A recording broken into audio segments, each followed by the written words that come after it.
Let's praise the Lord with love and joy. Welcome to Faith Home. Hallelujah. Hallelujah.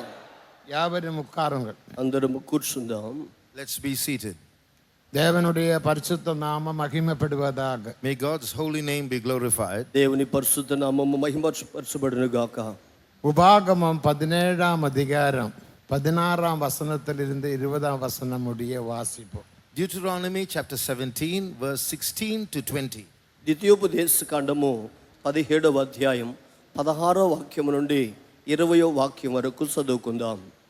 అతడు గుర్రములను విస్తారముగా సంపాదించుకొనవలదు, తాను గుర్రములను హెచ్చుగా సంపాదించుటకు గాను జనులను ఐగుప్తులకు తిరిగి వెళ్ళనీయకూడదు. ఏలియనగా యెహోవా ఇక మీదట మీరు ఈ త్రోవను వెళ్ళకూడదు అని మీతో చెప్పెను. తన హృదయము తొలగిపోకుండానట్లు అతడు అనేక స్త్రీలను వివాహము చేసుకొనకూడదు. వెండి బంగారములను అతడు తన కొరకు బహుగా విస్తరింప చేసుకొనకూడదు. మరియు అతడు రాజ్యసింహాసనమందు ఆసీనుడైన తర్వాత లేవీలైన యాజకుల స్వాధీనములోనున్న గ్రంథమును చూచి ఆ ధర్మశాస్త్రమునకు ఒక ప్రతిని తన కొరకు వ్రాసుకొనవలెను. అది అతని యొద్ద ఉండవలెను. తన రాజ్యమందు తానును తన కుమారులను ఇశ్రాయేలు మధ్యలో దీర్ఘాయుష్మంతులగుటకై తాను తన సహోదరుల మీద గర్వించి ఈ ధర్మమును విడిచిపెట్టి కుడికి గాని ఎడమకు గాని తాను తొలగకయుండునట్లు తన దేవుడైన యెహోవాకు భయపడి ఈ ధర్మశాస్త్ర వాక్యములన్నిటినీ ఈ కట్టడను అనుసరించి నడువ నేర్చుకొనుటకు అతడు తాను బ్రతుకు దినములన్నిటిను ఆ గ్రంథమును చదువుచుండవలెను. But he shall not multiply horses to himself, nor cause the people to return to Egypt, to the end that he should multiply horses. For as much as the Lord had said unto you, ye shall henceforth return no more that way. Neither shall he multiply wives to himself, that his heart turn not away. Neither shall he greatly multiply to himself silver and gold. And it shall be, when he sitteth upon the throne of his kingdom, that he shall write him a copy of this law in a book out of that which is before the priests the Levites. And it shall be with him, and he shall read therein all the days of his life, that he may learn to fear the Lord his God, to keep all the words of his law and these statutes, to do them, that his heart be not lifted up above his brethren, and that he turn not aside from the commandment to the right hand or to the left, to the end that he may prolong his days in his kingdom, he and his children in the midst of Israel. அவன் அநேக குதிரைகளை சம்பாதியாமலும் அநேக குதிரைகளை தனக்கு சம்பாதிக்கும்படிக்கு ஜனங்களை திரும்ப எகிப்திற்கு போக பண்ணாமலும் இருக்க கடவன். இனி அந்த வழியாய் நீங்கள் திரும்ப போக வேண்டாம் என்று கர்த்தர் உங்களுக்கு சொல்லி இருக்கிறாரே. அவன் இருதயம் பின்வாங்கி போகாதபடி அவன் அநேகம் ஸ்திரீகளை படைக்க வேண்டாம். வெள்ளியும் பொன்னும் தனக்கு மிகுதியாய் பெருக பண்ணவும் வேண்டாம். அவன் தன் சிங்காசனத்தின் மேல் வீற்றிருக்கும் போது அவனுடைய இருதயம் அவன் சகோதரர் பேரில் மேட்டிமை கொள்ளாமலும் கற்பனையை விட்டு வலதுபுறம் இடதுபுறம் சாயாமலும் இந்த நியாயப்பிரமாணத்தின் எல்லா வார்த்தைகளையும் இந்த கட்டளைகளையும் கைக்கொண்டு இவைகளின்படி செய்வதற்காக தன் தேவனாகிய கர்த்தருக்கு பயந்திருக்கும்படி கற்றுக்கொள்ளும் பொருட்டு அவன் லேவியராகிய ஆசாரியரிடத்தில் இருக்கிற நியாயப்பிரமாண நூலை பார்த்து தனக்காக ஒரு பிரதியை எழுதி தன்னிடத்தில் வைத்து கொண்டு தன் ஜீவனுள்ள நாளெல்லாம் அதை வாசிக்க கடவன். இப்படி செய்வதினால் தானும் தன் குமாரரும் இஸ்ரவேலின் நடுவே தங்கள் ராஜ்யத்திலே நீடித்து வாழுவார்கள். நீடித்து வாழ்வார்கள், அதுவே நம்முடைய விஷயம். He shall prolong his days. That's the theme of our message today. అతడు తాను దీర్ఘాయుష్మంతుడిగా జీవించును అనేదే మన అంశమైనది. நாம் தேவ சமூகத்தில் நீடித்து வாழ வேண்டும்.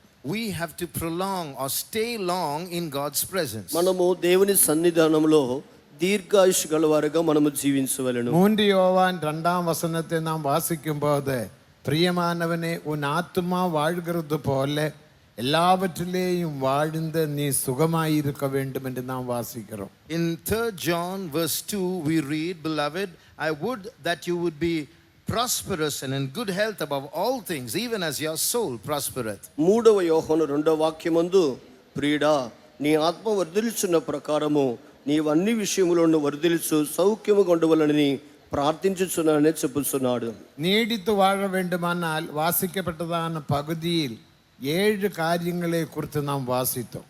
To live long, we just read about 7 points that we have to observe for that. అతడు దీర్ఘాయుష్మంతుడిగా జీవించవలనంటే చదివిన వేదవాక్యములో 7 కార్యములు మనం చదివి ఉన్నాం. தேவன் தருகிற சமயத்துக்கு ஏற்றபடி ஒன்றொன்றாக நாம் சிந்திப்போம். So let's consider these points one by one according to the time that God allows us. దేవుడు అనుమతించే సమయానుసారంగా మనం ఒక్కొక్కటిగా మనము తలంచుదుము. முதலாவது நீடித்து வாழ்வோம் என்றதான பகுதியை கவனிப்போம். First of all, let's look at that phrase that he may prolong his days. మొట్టమొదటిగా దీర్ఘాయుష్మంతులగుట అనే అంశాన్ని మనం ధ్యానించుకుందాం. தேவ சபையில் பின்மாற்றம் என்பது இல்லை. There is no backsliding in God's true church. దేవుని యొక్క సంఘమందు వెనుకబడుట అనేది లేదు. தேவ சபையில் துக்கம், கவலைகள், பாரங்கள் ஒன்றும் இல்லை. There is, ideally speaking, there is no burden or sorrow or worry in God's true church. దేవుని సంఘమందు దుఃఖములు గాని భారములు గాని వేదన గాని ఏమీ లేదు. நீடித்து வாழ வேண்டுமானால் இவ்விதமான நெகட்டிவான பகுதிகள் அகன்று போக வேண்டியது அவசியம். It is imperative that all these negative things must leave our life for us to live long. దీర్ఘాయుష్మంతులుగా ఉండవలనంటే ఇటువంటి వ్యతిరేక్తమైన కార్యములు తొలగింపబడుట అవసరమై ఉన్నది. இது உங்களுக்கு ஆச்சரியத்துக்குரிய ஒரு காரியமாக இருக்கலாம். என்ன நம்முடைய சபையில் பின்மாற்றம் இல்லையா, துக்கம் இல்லையா, கவலை இல்லையா, பாரம் இல்லையா, இந்த பாஸ்டர் என்னதான் சொல்றாரு என்று நீங்கள் நினைக்க கூடும். You might be wonder, what is this pastor talking? He's saying there's no backsliding in the church. Is there no backsliding? No sorrow? No worry? ఈ యొక్క పాస్టర్ గారు మాట్లాడేది ఏంటి? సంఘములో దుఃఖములు కానీ విచారములు కానీ కలతలు కానీ లేవని నేను చెప్పేదాని గురించి మీరు ఆశ్చర్యపడవచ్చును. ஏறக்குறை 1961 ஆண்டில் அமெரிக்காவில் பாஸ்டர் டான் நமது ஐக்கியத்தில் இந்த உபதேசத்தில் ஐக்கியப்பட்டார்.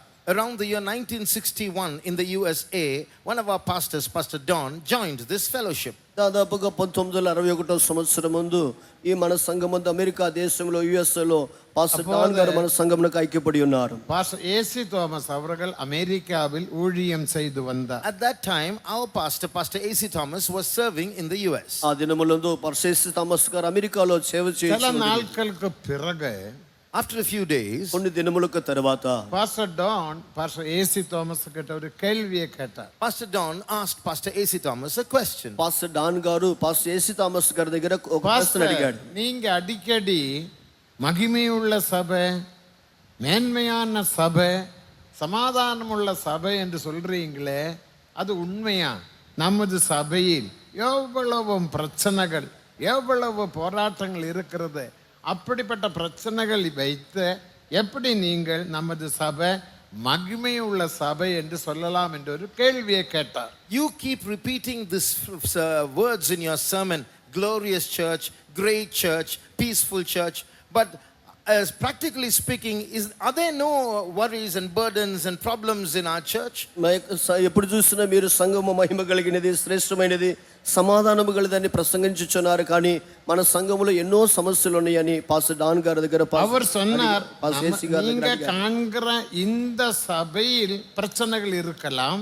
Then pastor's response was, in that church that you can see around you, there might be problems. మీరు చూస్తున్న భూమిలోండే సంఘములో ఇటువంటి సమస్యలు ఉండవచ్చును. இந்த சபைக்குள்ள இன்னொரு சபையானது காணப்படுகிறது. அதுவே எடுத்துக்கொள்ளப்படுகிற சபை. எடுத்துக்கொள்ளப்படுகிற சபையில் பின்மாற்றம் இல்லை. But within this church is a hidden mystical church that is going to be raptured when Jesus comes. That church will not backslide. ఈ సంఘము లోపల ఎత్తబడేటువంటి సంఘం ఉన్నది. ఆ సంఘములో ఇటువంటి విచార కలతలు లేవు. இதற்கு ஆதாரமாக எசேக்கியேல் 1 அதிகாரத்தை நாம் வாசிக்கும் போது, To substantiate this truth, when we turn to the first chapter of the book of Ezekiel, దీనికి ఆధారముగా హెస్కేల్ గ్రంథం 1వ అధ్యాయం చదివినప్పుడు 1 அதிகாரம் 9ஆம் வசனம், 12ஆம் வசனம், 17ஆம் வசனத்தை நாம் வாசிக்கும் போது, when we read verses 9 and 12 and 17, మనము దానిలో 9వ వాక్యము, 12వ వాక్యము, 17వ వాక్యము చదివినప్పుడు அங்கே 4 ജീവൻകളെ കുറിച്ച് നാം പഠിக்கிறோம். We read of 4 living creatures there. అక్కడ 4 జీవుల గురించి చదువుతున్నాం.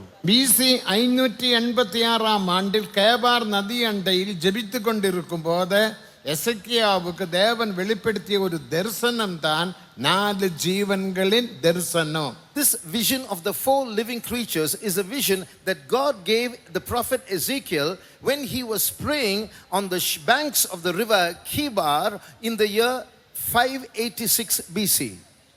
యొక్క యేస్కేలు ప్రవక్త కేబార్ నది దగ్గర క్రీస్తుకు పూర్వము 586లో ప్రార్థించుచు ఉండగా ఈ 4 జీవుల గురించి దర్శనమిచ్చాడు. ജീവൻകൾ പുതിയ ഏർപ്പാട്ട് സഭയെ വെളിപ്പെടുത്തുகிறதுന്റെ நம்முடைய பரிசுத்தவான்கள் நமக்கு நிரூபித்து சொல்லி தந்தார். With proof our saints have taught us that these 4 living creatures represent the believers of the New Testament church. ఈ 4 జీవులు క్రొత్త నిబంధన సంఘాన్ని చూపించుచున్నదని మన పరిశుద్ధులు మనకు నిరూపించి ఉన్నారు. കാരണം അതിനുടെ കടേശി വചനത്തെ വാസിക്കുമ്പോൾ இதுவே கர்த்தருடைய மகிமையின் சாயலுக்கு ஒப்பான தரிசனம் என்று நாம் வாசிக்கிறோம். Because towards the end of this vision we read, this is the vision of the glory of God. ఈ యొక్క వాక్యముల చివరిలో చదివినప్పుడు ఇది యెహోవా ప్రభావ స్వరూప దర్శనమని చూస్తున్నాం.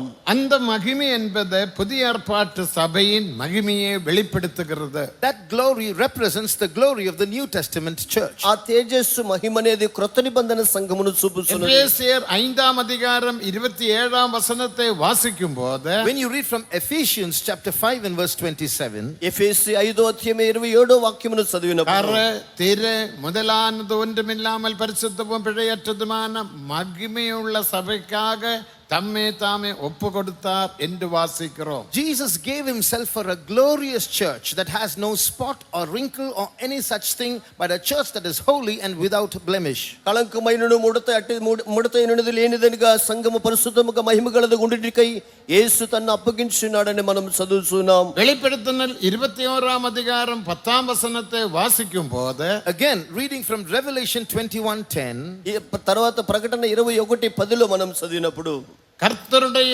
மகிமை அடைந்த புதிய எருசலேம் என்று நாம் வாசிக்கிறோம். we read of the new Jerusalem that has the glory of God, verse 11 in English. దేవుని మహిమగలదైన దేవుని పరలోక యెరూషలేమును చదువుతున్నాం. இந்த மகிமையின் ஒரு அர்த்தம் புதிய ஏற்பாட்டு சபையை வெளிப்படுத்துகிறது. So one meaning of this word glory here is it represents the New Testament church. ఈ మహిమ యొక్క ఒక అర్థము క్రొత్త నిబంధన సంఘమును చూపుచున్నది. தேவனுக்கு மகிமை. Praise be to God. దేవునికి మహిమ. அந்த சபைதான் கேபார் நந்தி அண்டையில் இருக்கும்போது எசேக்கியாவுக்கு தேவன் வெளிப்படுத்தின தரிசனம். So it was in this vision that Ezekiel saw by the river Kibar that God gave him a revelation of the New Testament church. ఈ యొక్క దర్శనము గురించి సంఘమును గురించి కేబార్ నది యొద్ద యేసుకు బయలుపరిచెను. 1వ అధికారం 9వ వచనத்திலும் 12వ వచనத்திலும் 17వ వచనத்திலும் వాసిக்கும்போது coming back to verses 9 and 12 and 17 of chapter 1, మనము తిరిగి వెనక్కి వచ్చి 9వ వాక్యము 12వ వాక్యము 17వ వాక్యము அந்த చదివినప్పుడు ஜீவன்கள் போகையில் திரும்புகிறதில்ல. when these living creatures went forward, they turned not back, we read. ఆ యొక్క జీవులు వెలుచుండగా అవి தமிழ்ல వెనుకకు வாசிங்க. తిరగవు. தமிழ்ல மட்டும். Read in Tamil alone. அவைகள் செல்லுகையில் அவர்கள் செல்லுகையில் திரும்புகிறதில்ல. They don't return. 12వ வசனம். போகையில் அவர்கள் போகையில் அவைகள் திரும்பி பார்க்கவில்லை. பார்க்கிறதில்ல. இனி 17వ வசனம். ஓடுகையில் அவைகள் திரும்பி பார்க்கிறதில்ல. பாருங்க, புதிய ஏற்பாட்டு சபையில பின்மாற்றம் என்பது இல்ல.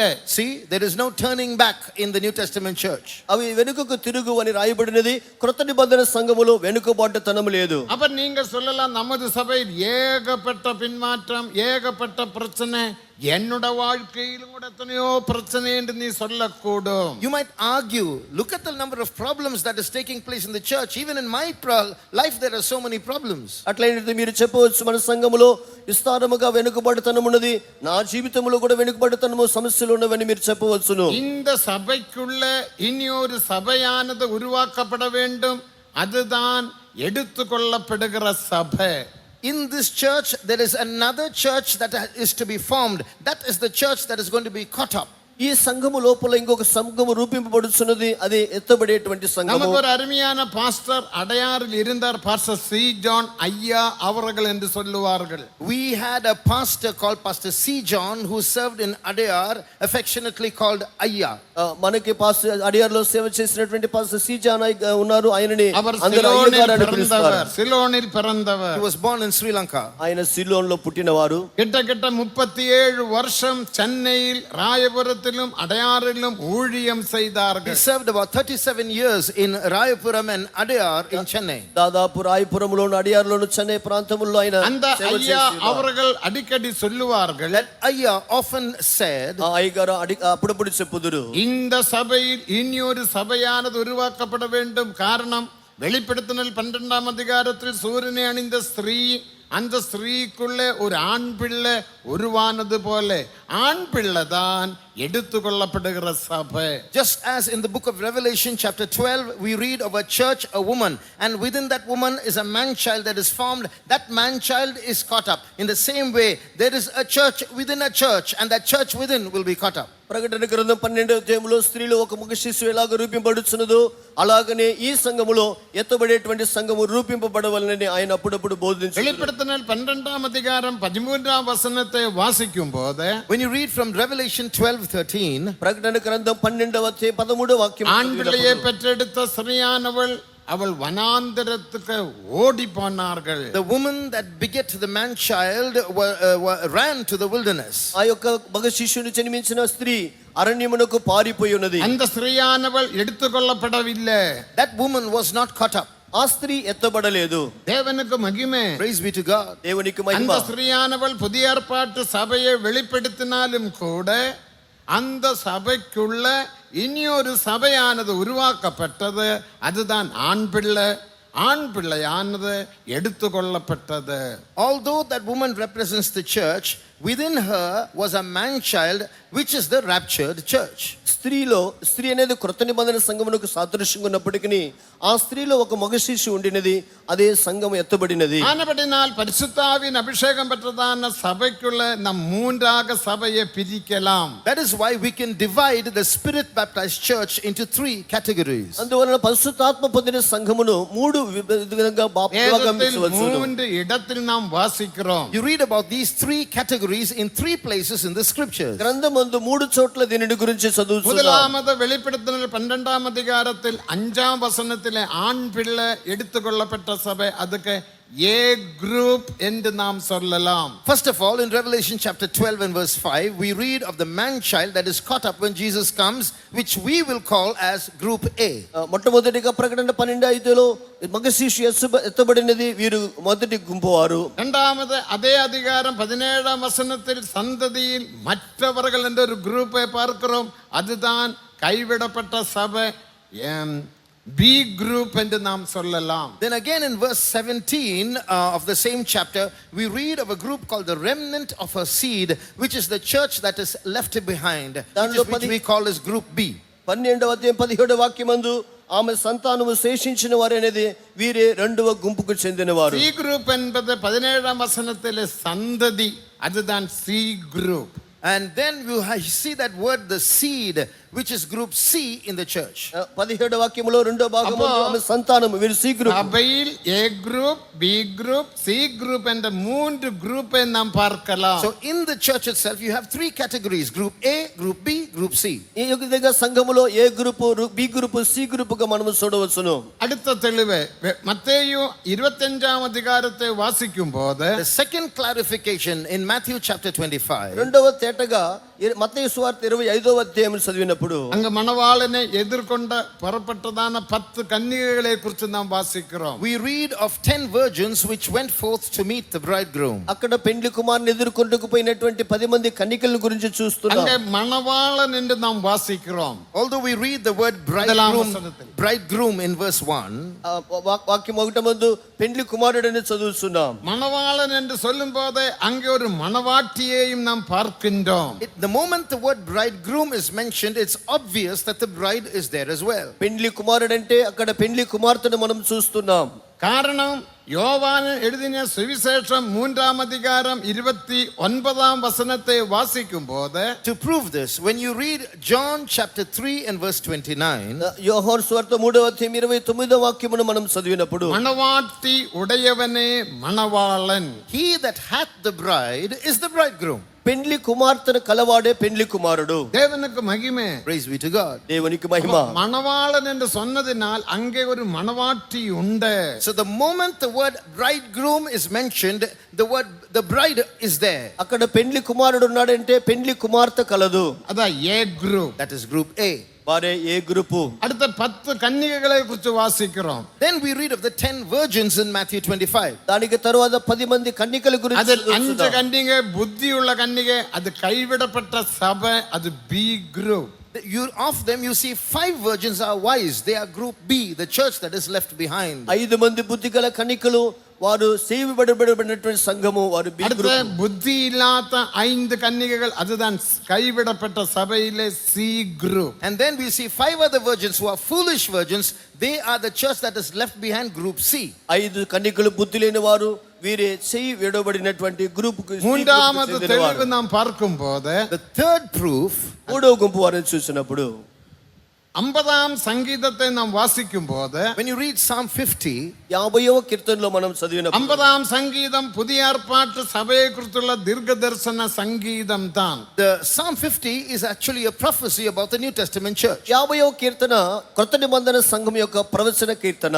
அதில் 5ஆம் வசனத்தை வாசிக்கும் போது When you read verse 5, దానిలో 5వ వాక్యంను చదివినప్పుడు வெளியினால் என்னிடத்தில் உடன்படிக்கை செய்த என் பரிசுத்தவான்களை கூட்டுங்கள், gather my saints who have made a covenant with me by sacrifice. బలి అర్పణ చేత నాతో నిబంధన చేసిన భక్తులను సమకూర్చుడి. கூட்டுங்கள் என்பது கர்த்தருடைய ரகசிய வருகையை வெளிப்படுத்துகிறது. rapture. The word gather is a representative of the rapture at the coming of Jesus. నా యొద్దకు సమకూర్చుడు అనేది యేసు యొక్క రకరకాల ఎత్తబడుట. 5ஆம் வசனம் A group. So the 5th verse has a group in it. 50వ కీర్తన 5వ వాక్యము ఏ గ్రూప్ కు அதில் చెందినవారు. பி குரூப் என்பதை 7ஆம் வசனத்தில் வாசிக்கிறோம். Then in verse 7 you read of B group. 7వ వాక్యంలో బి గ్రూప్ ను చూస్తున్నాం. அவர்களை நாம் என் ஜனங்கள் என்று வாசிக்கிறோம். They are called my people. వారిని నా జనులారా అని చెప్పబడుచున్నది. ఏ గ్రూప్ ఎన్ పరిశుద్ధవాன்கள். Group A is my saints. A group వారు నా భక్తులు లేదంటే నా పరిశుద్ధులు. வெளியினால் என்னிடத்தில் உடன்படிக்கை செய்த என் பரிசுத்தவான்களை கூட்டுங்கள். Gather my saints who have made a covenant with me by sacrifice. నాతో నిబంధన చేసిన నా పరిశుద్ధులను సమకూర్చుడి. அப்ப ஏ குரூப் தேவனுடைய பரிசுத்தவான்கள். So group A are God's saints. దేవుని పరిశుద్ధులే ఏ గ్రూప్ కు చెందినవారు. பி குரூப் என்பது 7ஆம் வசனத்தில் என் ஜனங்கள் என்று வாசிக்கிறோம். Group B are called my people in verse 7. B group వారు అనేవారు నా జనులు అని చదువుతున్నారు. என் ஜனங்களே கேளுங்கள், நான் உனக்கு விரோதமாக சாட்சியிடுவேன். Listen to me, my people, I will testify against you. నా జనులారా నేను మాట్లాడగా ఆలకించుడి, నీ మీద నేను இதுதான் సాక్ష్యం పలికెదను. கைவிடப்பட்ட சபையிலே B group. This is group B, the church that is left behind. వీరు చేయి వదిలిపెట్టబడిన సంఘస్థులు బి గ్రూప్ వారు. அவர் விரோதமான பாவம் செய்தவர்கள். They have sinned against God. వారు దేవునికి విరోధమైన పాపము చేసిన వారు. வேதத்தில் 32 விதமான விரோதமான பாவத்தை நாம் பார்க்கின்றோம். In the Bible you read of 32 kinds of sins that we can do against God. గ్రంథమందు 32 విధములైన దేవునికి విరోధమైన పాపముల గురించి அதில் చూస్తున్నాం. ஒன்றுதான் கலாத்தியர் 5ஆம் அதிகாரம் 16ஆம் வசனத்தை வாசிக்கும் போது, And of that, when you read in Galatians 5:16, దానిలో ఒకటి గలాతీ 5వ అధ్యాయం 16వ వాక్యమందు மாம்சம் ஆவிக்கு விரோதமாகவும் ஆவி மாம்சத்துக்கு விரோதமாகவும் இச்சிக்கிறது.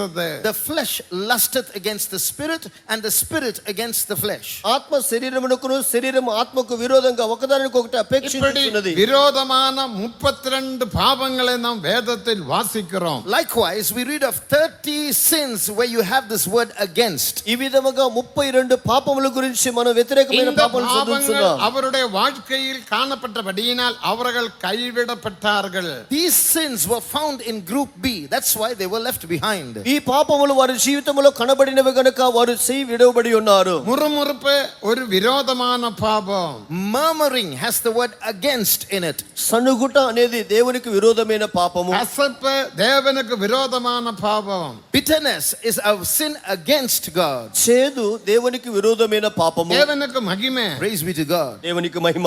யாத்ராகமம் 8ஆம் அதிகாரத்தில் நாம் வாசிக்கும் போது Reading from Exodus 8. నిర్గమాకాండం 8వ అధ్యాయమందు உங்கள் முறுமுறுப்பு எங்களுக்கு விரோதமானதல்ல கர்த்தருக்கு விரோதமானது என்று வாசிக்கிறோம். Your murmurings are not against me, but against the Lord, we read. మీ సనుగులు మాకు కాదు కానీ యెహోవాకు విరోధముగానే మీరు సనుగుచున్నారు. முறுமுறுப்பு விரோதமான பாவம் கைவிடப்படக்கூடிய பாவம். So murmuring is against God. You can be left behind. సనుగుట యెహోవాకు విరోధమైన పాపము, అది చేయబడే పాపము. சி குரூப்பை நாம் பார்க்கின்றோம். Then we read of C group. అక్కడ సి గుంపు వారిని చూస్తున్నాం. 16ஆம் வசனத்தில் இருந்து 20ஆம் வசனம் முடிய From verse 16 to 20. 16వ వాక్యం నుండి 20వ వాక్యం వరకు அவங்களுக்கு கொடுக்கப்பட்ட பேர் துன்மார்கன். They are called the wicked. వారికి దుష్టులు దుర్మార్గులు అని చెప్పబడుతుంది. கர்த்தர் துன்மார்கனை நோக்கி இது என்னிடத்தில் உடன்படிக்கை செய்யவும் என்னோட வசனங்களை எடுத்து உரைக்கவும் உனக்கு என்ன நியாயம் உண்டு? God looks at the wicked and say, who gave you the authority to take my word in your mouth? దేవుడు భక్తిహీనుడితో ఇటు సెలవిస్తున్నాడు, నా కట్టలు విధించుట నీకేమి పని? இது உலகத்திலே துன்மார்கன் அல்ல. These are not the worldly wicked people. లోకములో ఉండేటువంటి దుర్మార్గులు కాదు. உலகத்திலே துன்மார்கன் எசையா 57ஆம் அதிகாரம் 20ஆம் வசனத்தில் வாசிக்கிறோம். About the wicked people of this world, we read in Isaiah 57:20. యెషయా గ్రంథం 57వ అధ్యాయం 20వ వాక్యములో లోకములో ఉండేటువంటి దుర్మార్గులు 50ஆம் சங்கீதம் 16ஆம் வசனத்திலே துன்மார்கன் ரட்சிக்கப்பட்ட துன்மார்கன். But in Psalm 50 and verse 16, we read of the wicked amongst the saved. ఆ యొక్క దుర్మార్గుల్లో నుండి ఈ యొక్క కొంతమంది రక్షింపబడినటువంటి భక్తులు ఉన్నారు. ஞான ஸ்நானம் எடுத்த துன்மார்கன். The wicked person who has taken baptism. 16లో ఉన్నటువంటి ఆ యొక్క దుర్మార్గులు, ஞாபோதனம் బాప్తిసం పొందిన எடுத்த దుర్మార్గులు. துன்மார்கன். A wicked man who takes communion. ప్రభు యొక్క సంస్కార ఆరాధన తీసుకునేవారు. உடன்படிக்கை செய்த துன்மார்கன். A wicked man who has made a covenant with God. నిబంధన దేవునితో చేసినటువంటి దుర్మార్గుడు. தேவனுக்கு மகிமை. Praise be to God. దేవునికి మహిమ. அந்த கர்த்தர் துன்மார்கனை நோக்கி நீ என்னிடத்தில் உடன்படிக்கை செய்யவும் என்னுடைய வசனங்களை எடுத்து உரைக்கவும் உனக்கு என்ன நியாயம் உண்டு? What justice do you have in making a covenant with me and taking my words in your mouth? God asks those wicked. భక్తిహీనుతో దేవుడికి సెలవిస్తున్నాడు, నా కట్టలు వివరించడం నీకేమి పని? నా నిబంధన నీ నోట వసించదు. இவன் ஞான ஸ்நானத்தில் தேவனோட உடன்படிக்கை செய்தான். They had made a covenant with God at baptism. ఇతడు బాప్తిసములో దేవునితో నిబంధన చేసి 1 ఉన్నాడు. பேதுரு 3ஆம் அதிகாரம் 21ஆம் வசனத்தின்படி According to 1 Peter 3:21. మొదటి పేతురు 3వ అధ్యాయం 21వ వాక్యానుసారంగా அபிஷேகத்தினால் தேவனோட உடன்படிக்கை செய்தான். When they received the Holy Spirit, they made a covenant with God. అభిషేకము ద్వారా దేవునితో నిబంధన చేసి ఉన్నాడు. அந்த சமாதான உடன்படிக்கை என்று எசேக்கியேலில் We வாசிக்கிறோம். read in Ezekiel, it's called the covenant of peace. యేస్కేలు గ్రంథమందు అది సమాధాన నిబంధనను చదువుతున్నాం. தேவனுக்கு மகிமை. Praise be to God. దేవునికి మహిమ.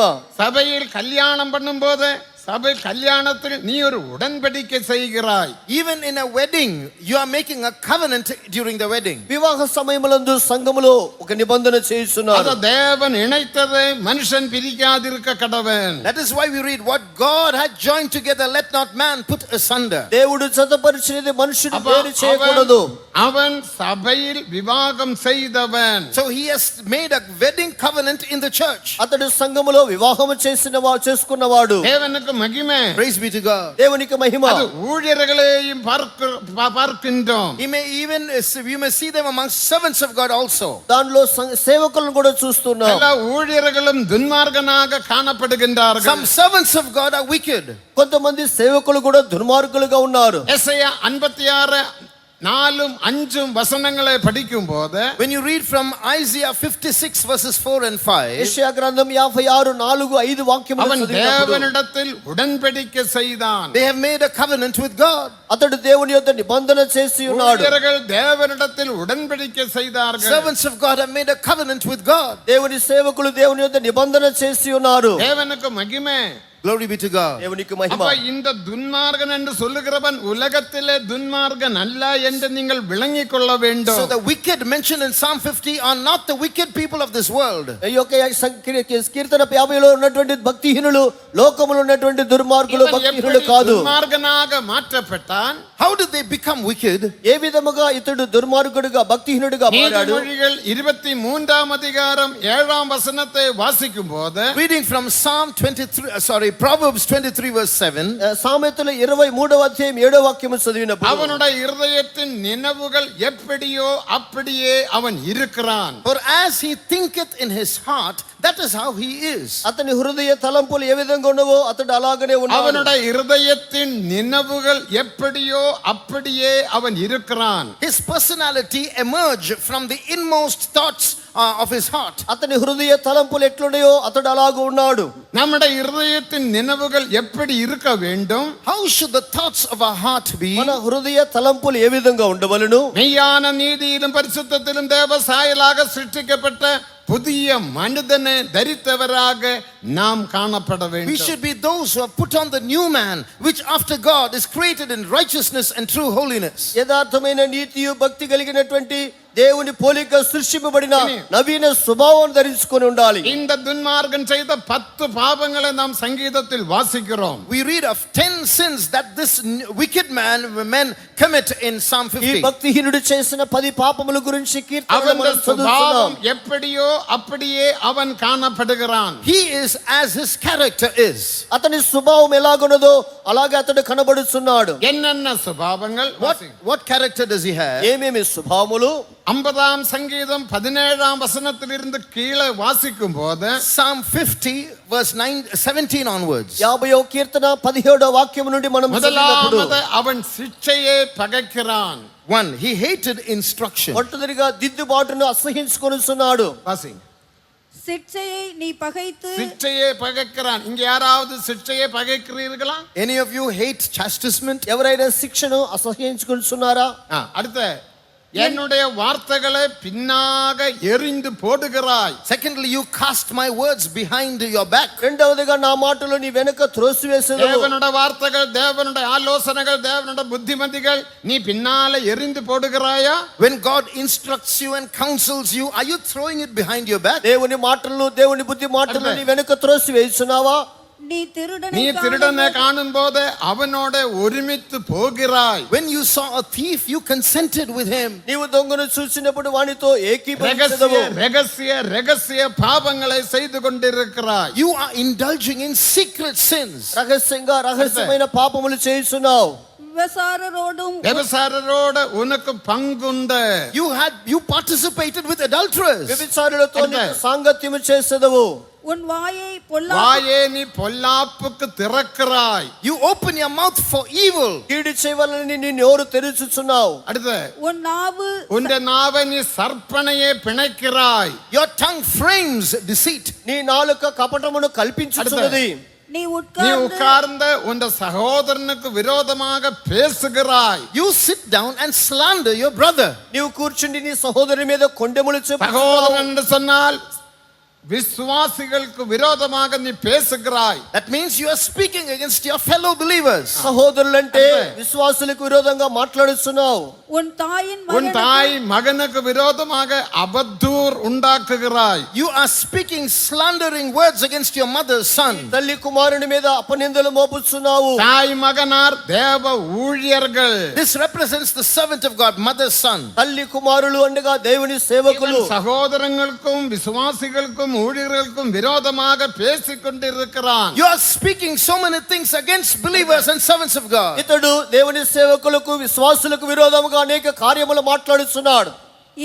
இவைகளை நீ செய்யும் போது நான் மௌனமாயிருந்தேன். You did all these things and I kept quiet. ఇట్టి పనులు నీవు చేసినను నేను మౌనంగా ఉంటిని. உன்னை போல நானும் இருப்பேன் என்று நீ நினைவு கொண்டாய். And because I kept quiet, you thought that I was like you. నేను నీ వలే ఉండునని నీవు అనుకొని ఉన్నావు. ஆனால் நான் கடிந்து கொண்டு உனக்கு கண்களுக்கு முன்பாக ஒன்றொன்றாக நிறுத்துவேன். I will reprove you and bring all these things one by one before your eyes. అయితే నిన్ను గద్దించి ఒక్కొక్కటిగా నీ కన్నులు நான் ஒன்றையும் மறக்கிற தேவன் அல்ல. Don't think that I've forgotten all these things. ఈ కార్యములు నేను మరుచు దేవుడను కాను. நீதியுள்ள தேவன், பரிசுத்த தேவன். I'm a righteous God and a holy God. నేను నీతి గల పరిశుద్ధత గల దేవుడను. ஆனால் பரிசுத்த காண முடியாத சுத்த Kannan. I'm a God who has purer eyes than to behold evil. కీడును చూడని శుద్ధమైన నేత్రము కలిగిన దేవుడను. இவகளை நீ செய்யும் போது, இவகளை நீ பேசும் போது நான் மௌனமாயிருந்தேன். When you spoke these things, when you did these things, I was keeping quiet. వీటిని నువ్వు చేసినప్పుడు మాట్లాడినప్పుడు నేను మౌనినై ఉంటిని. நீ என்ன சொல்லலாம்? What can you say? నీవేం చెప్పుకోవచ్చు? நான் இப்படி செய்தும் எனக்கு ஒரு பிரச்சனை இல்லையே. I said this, I did this, nothing happened. నేను ఇలాగ చేసినను ఏ సమస్య எனக்கு నాకు రావటం வியாதி లేదే. இல்லையே. வியாதி. I'm not fallen sick. నాకు వ్యాధి లేదే. எந்த குடும்பம் ஆசீர்வாதமா இருக்கிறது. My family is blessed. నా కుటుంబం ఆశీర్వాదంగా ఉన్నదే. இவகளை நீ செய்யும் போது நான் மௌனமாயிருந்தேன். I kept silent when you kept doing these ఈ things. పనులు నీవు చేసినప్పుడు నేను మౌననై உன்னை ఉంటిని. போல நான் மௌனமாய் இருக்க மாட்டேன். But I won't be silent for long. అయితే దీర్ఘంగా నేను మౌనంగా ఉండను. எல்லாம் உன்னுடைய கண்களுக்கு முன்பாக ஒன்றொன்றாக நிறுத்துவேன். I will set all these things one by one before your eyes. ఈ సంగతులన్నిటినీ నీ కన్నుల ఎదుట ఒకటొకటిగా నేను அடுத்த వరుసగా வசனம் ఉంచుదును. என்ன சொல்லுகிறது? What does the next verse say? దానికి తరువాత వాక్యం ఏం చెప్తుంది? கர்த்தரே மறக்கிறவர்களே இதை சிந்தித்துக்கொள். Now consider this. Listen to this. All you who forget God. దేవుని మనుషు వారలారా దీనిని యోచించుకొనుడి. இல்லாவிட்டா நான் உங்களை பீறி போடுவேன், ஒருவனும் விடுவிப்பதில்லை. If you don't listen, I will tear you to pieces and no one can deliver you. లేని ఎడల నేను మిమ్మును చించివేయుదును, அவன் తప్పించువాడు ఎవడును లేకపోవును. சுபாவத்தினால் அவன் துன்மார்கனாக மாற்றப்பட்டான். These are people who have become wicked in their character. అతని స్వభావము వలన అతడు భక్తిహీనుడిగా మారి ఉన్నాడు. அவன் சாராயம் குடிக்கவில்லை, They are not drinking liquor. అతడు మధుపానమును போதைப் பொருள் తాగలేదు, சாப்பிடவில்லை, They are not consuming drugs. మత్తు పదార్థములు భుజించలేదు, மற்ற எந்த விதமான காரியங்களிலும் ஈடுபடவில்லை. They are not involved in physical sins. వేరేదే శరీర ప్రకారమైన పాపములు எந்த చేయలేదు. சிக்ஷையே அவன் பகைத்தான். But they hated my chastisement. అతడు నా యొక్క దిద్దుబాటును எந்த வார்த்தைகளை అసహించుకున్నాడు. பின்னாக எறிந்து போட்டான். They threw my words behind their నా backs. మాటలు వెనుకకు త్రోసివేశాడు. அவன் திருடனை காணும் போதே ஒருமித்து போகிறான். When he saw a thief, he consented with him. దొంగతో ఏకీభవించి వెళుతున్నాడు. விபச்சாரரோடும் அவனுக்கு பங்குண்டு. He had participated with adulterers. వ్యభిచారులతో సాంగత్యం ఉన్నది. இப்படி 10 காரியங்களை நாம் வாசித்து கேட்போம். So we just heard of a list of 10 things the wicked man ఈ does. విధముగా 10 కార్యములు చదువుగా విని ఉన్నాం. இதுதான் C group. This is group C. ఇది సి గ్రూప్ వాళ్ళు. அப்ப பியும் சியும் சேரும் போது தான் சபையில் குழப்பங்கள் உண்டாகிறது. So you have confusion in the church and problems when group B and C emerge and get together. సంఘములో ఉన్నటువంటి బి గ్రూప్ వాళ్ళు సి గ్రూప్ వాళ్ళు ఇద్దరు కలిసినప్పుడే ఏ సంఘములో గ్రూప్- గందరగోళములు ఏ కలతలు గ్రూప్ కలుగుతున్నవి. பிரச்சனை இல்ல. There is no problem in group A. A group వారి ద్వారా ఏ సమస్య లేదు. ஆகும்படி தேவன் நம்மை அழைத்தார். God has called us to be group A. మనము గ్రూప్ ఏగా ఉండుటకై దేవుడు పిలిచాడు. இப்போது நீ சி குரூப்பா இருக்கலாம், ஏ குரூப்பாக மாறலாம். Even if you are group C now, you can still become group A. ఇప్పుడు మీరు ఒకవేళ సి గ్రూప్ గా ఉండవచ్చును, అయితే ఏ గ్రూప్ గా మార్చబడవచ్చును. முதலாம் கொரிந்தியர் 6ஆம் அதிகாரம் 16ஆம் வசனத்தை வாசிக்கும் போது Reading from 1 Corinthians 6:11. మొదటి కొరింథీ 6:11 చదివినప్పుడు நீயும் இப்படிப்பட்டவராய் இருந்தீர்கள், And such were some of you. మీరు ఇటువంటి వారిగా ఉంటిరి. ஆனாலும் இயேசுவின் நாமத்தினாலும் But in the name of our Lord Jesus అయితే యేసు నామమున அவருடைய ஆவியினாலும் and by his spirit, దేవుని ఆత్మ ద్వారాను கழுவப்பட்டீர்கள், you are washed, మీరు కడగబడి ఉన్నారు, பரிசுத்தமாக்கப்பட்டீர்கள், you are sanctified, పరిశుద్ధపరచబడిన వారై நீதிமான்களாக்கப்பட்டீர்கள். and you are justified. నీతిమంతులుగా తీర్చబడుతుని. நீ சி குரூப்பாக ஏ குரூப்பாக காணப்பட்டீர்கள். You were C group and B group once upon a time. మీరు ఒక దినమందు ఈ బి గ్రూప్ గా సి గ్రూప్ గా ஆனா ఉన్నారు. இயேசுவின் நாமத்தினாலும் அவருடைய ஆவியினாலும் நீங்கள் கழுவப்பட்டீர்கள். But you were washed by the blood of Jesus and by the you were washed and sanctified. అయితే క్రీస్తు నామమందును దేవుని ఆత్మ ద్వారా కడగబడుతుని. உன்னுடைய பாவங்களை ஆண்டவர் எடுத்து உரைக்கும் போது When the Lord was telling your sins, ఈ పాపములను దేవుడు ఎత్తి చూపునప్పుడు அந்த பாவங்களுக்காக நீ மனஸ்தாபப்படுகிறாய். you repented of those sins. ఆ పాపముల నిమిత్తమై నీ పశ్చాత్తాప ஆண்டவரே எனக்கு மன்னியும் என்று நீ சொல்லுகிறாய். You say, Lord, forgive me. ప్రభువా నాకు క్షమించమని చెప్పుచున్నావు. தெரியாமல் பாவம் செய்த I sinned in ignorance. తెలియక పాపము చేసి తిని. எத்தனை பேர் சொல்ல போகிறீர்கள்? How many of you are going to say that? ఎంతమంది చెప్పబోతున్నారు? எத்தனை பேர் மனம் திரும்ப போகிறீர்கள்? How many of you are going to repent? ఎంతమంది మారు మనసు எத்தனை పొందబోతున్నారు? பேர் சி குரூப்பில் இருந்து ஏ குரூப்புக்காக மாற போகிறீர்கள்? How many of you are going to say, I'm going to change from group C to group A? ఎంతమంది సి గ్రూప్ నుండి ఏ గ్రూప్ గా మార కోరుతున్నారు? அப்போ பி குரூப்பிலும் சி குரூப்பிலும் தான் பிரச்சனை. So backsliding and turning back and problems are in group B and group C. Group B లోను C లోనే సంఘములో సమస్యలు. பாஸ்டர் ஏசி தோமஸ் அவர்கள் சொன்னார்கள். But Pastor A.C. Thomas said, అదే పాస్టర్ ఏసీ థామస్ గారు చెప్పారు. நான் இந்த பி குரூப்பை குறித்தும் சி குரூப்பை குறித்தும் பேசுகிறது இல்லை. we are not going to speak about group B and group C. నేను సంఘములో ఉండే బి గ్రూప్ గురించి సి గ్రూప్ గురించి ஆனால் మాట్లాడట్లేదు. பாவம் செய்யாத ஒரு ஏ குரூப் இதற்குள்ளே உண்டு. Inside this there is an invisible A group that is not committing sin. అయితే సంఘములో అదృశ్యమైనటువంటి ఏ గ్రూప్ அவர்கள் కలదు. பாவம் செய்ய மாட்டார்கள். They will not commit sin. వారు పాపము చేయరు. அவர்கள் பின்னுக்கு பார்க்க மாட்டார்கள். They will not turn back. వారు వెనుదిరిగి చూడరు. தேவனுக்கு விரோதமாக பேச மாட்டார்கள். They will not speak against God. వారు దేవునికి విరోధంగా మాట్లాడరు. அவர்கள் பின்மாற்றம் இல்லை. There is no backsliding amongst them. వారిలో వెనుకబాటుతనము లేదు. ஏ குரூப் எல்லாம் கரங்களை உயர்த்தி அல்லேலூயா சொல்லுங்கள். All group A say hallelujah. Group A hallelujah చెప్పండి. சத்தமாக சொல்லுங்க. శబ్దంగా చెప్పండి. தேவனுக்கு மகிமை. Glory be to God. దేవునికి మహిమ. அதனால தான் எசேக்கியாவுக்கு தேவன் சொன்னார், That's why God told Ezekiel అందుకే ஜீவன்கள் எஸ்கேல் చెప్పాడు. என்பது புதிய ஏற்பாட்டு சபை, about the New Testament church. నీవు చూసేది కొత్త నిబంధన సంఘము. அவரில் பின்மாற்றம் இல்லை. There is no turning back. దానిలో వెనుకబాటుతనము లేదు. அதுதான் பாஸ்டர் ஏசி தோமஸ் அவர்கள் சொன்னார். That is what Pastor A.C. Thomas reiterated. అదే పాస్టర్ ఏసీ థామస్ தேவ గారు చెప్పారు. சபையில் பின்மாற்றம் இல்லை. There is no backsliding in God's church. దేవుని సంఘములో தேவ వెనుకబాటుతనము లేదు. சபையில் குழப்படி இல்லை. There is no confusion in God's church. సంఘములో గందరగోళము లేదు. ஏ குரூப் ஆகும்படி பரிசுத்தவான்களாகும்படி சுத்திகரிப்பு பெற்றுக்கொள்ளும்படியாக தேவன் நம்மை அழைத்தார். God has called us to be group A, to be sanctified, to be made holy. మనము ఏ గ్రూపుగా మార్చబడుకొట్టుకై శుద్ధీకరింపబడి పరిశుద్ధపరచబడుటకై దేవుడు మనల్ని పిలిచి ఉన్నాడు. ஆகையால் ஏ குரூப்பாக மாற்றப்பட்ட பின்மாற்றம் இல்லாமல் பாவம் இல்லாமல் நாம் ஜீவிப்போமாக. Therefore, let's become group A and live without backsliding, without sin. అందువల్ల మనము ఏ గ్రూపుగా మార్చబడి వెనుకబాటుతనము లేని వారుగా పాపము లేని వారుగా మార్చబడుదుము. அவர்கள் நீடித்து வாழ்வார்கள். They will prolong their days. వీరే దీర్ఘాయుష్మంతులుగా జీవించుదురు. அடுத்த நீடித்து வாழ வேண்டுமானால் Then later, further, to live long, మనము దీర్ఘాయుష్మంతులుగా జీవించాలంటే ஏ குரூப்பாக நாம் மாற்றப்பட வேண்டும். we must become a group. మనము ఏ గుంపు వారిగా మార్చబడాలి. ஆனா 125 சங்கீதம் முதலாம் வசனத்தை வாசிக்கும் போது When we read from Psalm 125 verse 1, 125వ కీర్తన మొదటి వాక్యమును చదివినప్పుడు 125 சங்கீதம் முதலாம் வசனம் வாசிங்க. Psalm 125 1. 125 మొదటి వాక్యము. கர்த்தரை நம்புகிறவர்கள் கர்த்தரை நம்புகிறவர்கள் என்றென்றைக்கும் என்றென்றைக்கும் அசையாமல் இருக்கும் சீயோன் பர்வதம் போல காணப்படுவார்கள். கர்த்தரை நம்புகிறவர்கள், They that trust in the Lord. యెహోవాయందు నమ్మికుంచువారు. எசேயா 40ஆம் அதிகாரம் 31 வசனங்களை வாசிக்கும் போது When you read from Isaiah 40 verse 30 and 31, యెషయా గ్రంథం 40వ అధ్యాయం 30 వాక్యం கர்த்தரை చదివినప్పుడు நம்புகிறவர்கள் ஓடினாலும் இளைப்படைய மாட்டார்கள், நடந்தாலும் பலவீன வாசிங்க. இளைஞர் இளைப்படைந்து சோர்ந்து போவார்கள், வாலிபரும் இடறி விழுவார்கள். கர்த்தருக்கு காத்திருக்கிறவர்கள் புதுபலன் அடைந்த கழுகுகளைப் போல சட்டைகளை அடித்து பறந்துயருவார்கள். அவர்கள் ஓடினாலும் இளைப்படையார்கள்,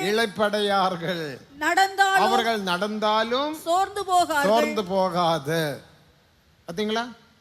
தேவனுக்கு மகிமை. கர்த்தருக்காக காத்திருக்கிறவர்கள், those who wait on the Lord, యెహోవా కొరకు కనిపెట్టువారు, சீயோனுக்காக காத்திருக்கிறவர்கள், those who wait on the Lord for Zion, సియోను కొరకు కనిపెట్టువారు, சீயோனின் உபதேசத்துக்காக, those who wait for the doctrine of Zion, సియోను యొక్క ఉపదేశము కొరకు, எருசலேமின் உபதேசத்துக்காக, for the doctrine of Jerusalem. యెరూషలేము యొక్క ఉపదేశము కొరకు. வெறும் மனம் திரும்பி ஞானஸ்நானம் எடுத்து அபிஷேகம் பெற்றால் மட்டும் போதாது. It's not enough to repent, take water baptism, receive the Holy Spirit. ఏదో మారు మనసు బాప్తిస్మ అభిషేకం పొందితే చాలదు. சீயோனின் உபதேசத்தில் நீ காணப்பட You வேண்டும். must follow the doctrine of Zion. సియోను యొక్క ఉపదేశంలో కనబడవలెను.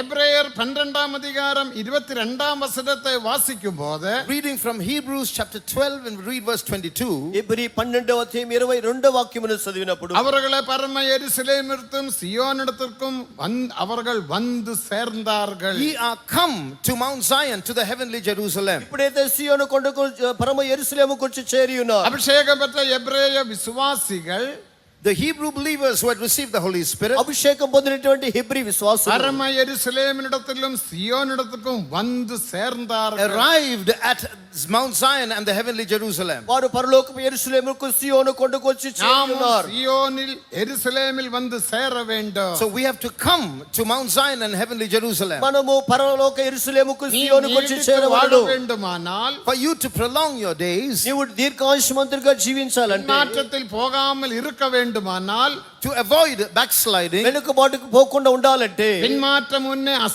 அசையாமல் இருக்க வேண்டுமானால், அசைக்காமல் இருக்க வேண்டுமானால், for you to remain unshaken from backsliding, వెనుకబాటు తన్నము నిన్ను కదిలించకుండా ఉండాలంటే, சீயோனின் உபதேசத்தில் காணப்பட you must வேண்டும். be found living by the doctrines of Zion. సియోను యొక్క ఉపదేశములో కనబడవలెను. தேவனுக்கு மகிமை. Praise be to God. దేవునికి మహిమ. நமது உபதேசத்தில் சீயோன் உபதேசம் மேன்மையான உபதேசம். One of the sublime doctrines that we propound is the doctrine of Zion. దేవుడు మనకిచ్చిన ఉపదేశంలో సియోను ఉపదేశము எல்லா శ్రేష్టమైనది. சபையாரும் சீயோனுக்கு விரோதமாக கூடியிருக்கிறார்கள். Many churches have gathered against Zion. అనేక సంఘస్థులు సియోనుకు విరోధముగా సమకూడి ఉన్నారు. மீகா 4ஆம் அதிகாரம் 11ஆம் வசனத்தை வாசிக்கும் போது, When you read from Micah 4:11, మీకా 4వ అధ్యాయం 11వ వాక్యము, சீயோன் தீட்டுப்படுவாளாக, let Zion be defiled. సియోను எங்கள் అపవిత్రపరచబడును గాక. கண்கள் அது பார்ப்பதாக சொல்லி அநேக ஜாதியார் உனக்கு விரோதமாக கூடியிருக்கிறார்கள். Many nations have gathered against you and they want to see you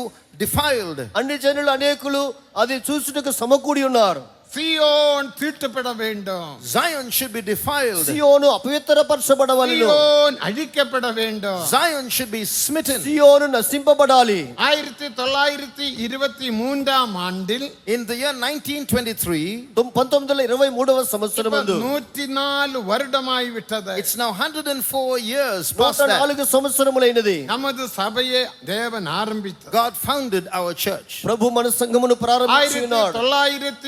1923ஆம் ஆண்டில், In the year 1923, 1923వ సంవత్సరమందు பெரிய ஒரு பரிசுத்தவானாகிய பாஸ்டர் போலால் இந்த ஊழியம் சிலோனில் கொலம்போ என்ற பட்டணத்தில் தேவன் ஸ்தாபித்தார். this church was founded in the country of Sri Lanka, in the city of Colombo, by a great saint called Pastor Paul. ఈ యొక్క సంఘం అనేది పాస్టర్ పాల్ గారి దగ్గర శ్రీలంకలో కొలంబో అనే ప్రాంతంలో பாஸ்டர் ప్రారంభించబడినది. போல் சாதாரண மனுஷன் அல்ல. He was no ordinary saint. Pastor Paul గారు సాధారణ వ్యక్తి அவர் కాదు. பெரிய ஒரு ஐஸ்வர்யவான். He was a wealthy man, ఆయన గొప్ప ఐశ్వర్యవంతుడు. அவர் ஹிந்து குடும்பத்தில், ஆர்த்தடாக்ஸ் குடும்பத்தில் பிறந்தவர். born into an orthodox Hindu family. Orthodox Hindu కుటుంబంలో పుట్టిన వ్యక్తి. கேரளா மாநிலத்தில் திருசூர் ஜில்லாவில் ஏங்கண்டியூர் என்ற ஊரே அவருடைய ஊரே. He was born in a village in the district of Thrissur in Kerala. తిరుసూరు కేరళలో ఇంగెన్స్ అనే ప్రాంతమునకు చెందిన వ్యక్తి. தேவனுக்கு மகிமை. Praise be to God. ప్రభుకు இப்போதும் మహిమ. அவருடைய குடும்பங்கள் அங்கே உண்டு. Even now his family exists there. ఇప్పుడు కూడా ఆయన కుటుంబం అక్కడ பிச்சைக்கார కలదు. குடும்பம் அல்ல. They were not a beggarly family. వారు ఏదో అడుక్కునే కుటుంబం కాదు. பெரிய பெரிய temple வச்சிருக்கிறார்கள். They were temple owners and affluent people. పెద్ద పెద్ద గుడులు பாஸ்டர் పెట్టుకున్నారు. போலினுடைய தாத்தா Pastor Paul's grandfather pastor Paul గారి அந்த తాత டெம்பிளிலே గారు ஒரு பெரிய பூஜாரியாக காணப்பட்டார். was a big priest in the temple. ఆ యొక్క గుడిలో గొప్ప పూజారిగా தனக்கு కనబడుతున్నారు. பிறகு பாஸ்டர் போல அந்த பூஜாரியாக பயிற்சிக்கிறதுக்காக பிரயாசப்பட்டார். And they were trying to train Pastor Paul to take over the temple. Pastor Paul గారిని అదే గుడిలో పూజారిగా ఉండుటకై అభ్యాసమును ప్రారంభించారు. பவுலினோட பழைய பேர் ராமன் குட்டி. His old name, Pastor Paul's old name was Raman Kuti. Pastor Paul గారి పాత పేరు రామన్ ஆனா కుట్టి. தேவன் அவரை சந்தித்தார். But God met him. అయితే దేవుడు ఆయనను அவர் సంధించి ఉన్నాడు. ரட்சிக்கப்பட்டார். He was saved. ఆయన రక్షింపబడెను. இந்த மகிமையான ஊழியத்தை ஸ்தாபிக்க தேவன் தெரிந்தெடுத்தார். And God chose him to be a founder of this glorious church. ఈ మహిమగల సంఘమును స్థాపించుటకై ఏర్పరచుకున్నాడు. எத்தனையோ பிரச்சனைகள் போராட்டங்கள் வந்தது. He had to face many conflicts and difficulties. ఎన్నో సమస్యలు పోరాటములు వచ్చి ఉన్నవి. அவரை கொல்லும்படிக்கு அவருடைய பெற்றோர்களே His பிரயாசப்பட்டார்கள். own parents tried to finish him off. అతనిని చంపవాలని అతని తల్లిదండ్రులే ప్రయాసపడి ఉన్నారు. அவருடைய ஜீவ சரித்திரம் என்ற ஒரு புத்தகம் நாம் எழுதி இருக்கிறோம், அது வாங்கி படியுங்கள். We have a book called the biography of Pastor Paul. Get it and read it. Pastor Paul గారి యొక్క జీవిత చరిత్ర అనే పుస్తకమును మనం రాసి ఉన్నాం. எல்லா దాన్ని చదవండి. போராட்டத்திலும் தேவன் அவரை விடுவித்தார். But God delivered him and helped him to get through those challenges. ఆయనకు వచ్చిన పోరాటములన్నిటిలో నుండి దేవుడు ఆయనను విడిపించి அவர் ఉన్నాడు. ரட்சிக்கப்பட்டார். And he was saved. ఏ విధంగానూ రక్షణ పొందెను. போராட்டத்தில் இருந்தும் விடுதலையை பெற்றார். He circumvented those conflicts. పోరాటముల నుండి విడిపింపబడ్డాడు. அவர் விவாகம் செய்தார். He got married. ఆయన వివాహం చేసుకున్నాడు. 5 పిల్లகள். He had 5 children. 5 మంది పిల్లలు. தேவனுக்கு மகிமை. Praise be to దేవునికి God. మహిమ. 5 பேர் இந்த மகிமையான ஊழியத்துக்கு வந்தார்கள். 5 people, all 5 came to this glorious ministry. 5 పిల్లలు వారందరి మహిమగల సేవకులు ఉన్నారు. 1923 ஆண்டில் இந்த ஊழியம் சிலோன் பட்டணத்தில் கொலம்போ என்ற நகரத்தில் ஸ்தாபித்தார். This ministry began in the year 1923 in the city of Colombo, Sri Lanka. 1923వ సంవత్సరం శ్రీలంకలో కొలంబోలో ఈ యొక్క సంఘము స్థాపింపబడినది. தேவனுக்கு மகிமை. Praise be to దేవునికి God. Mahima.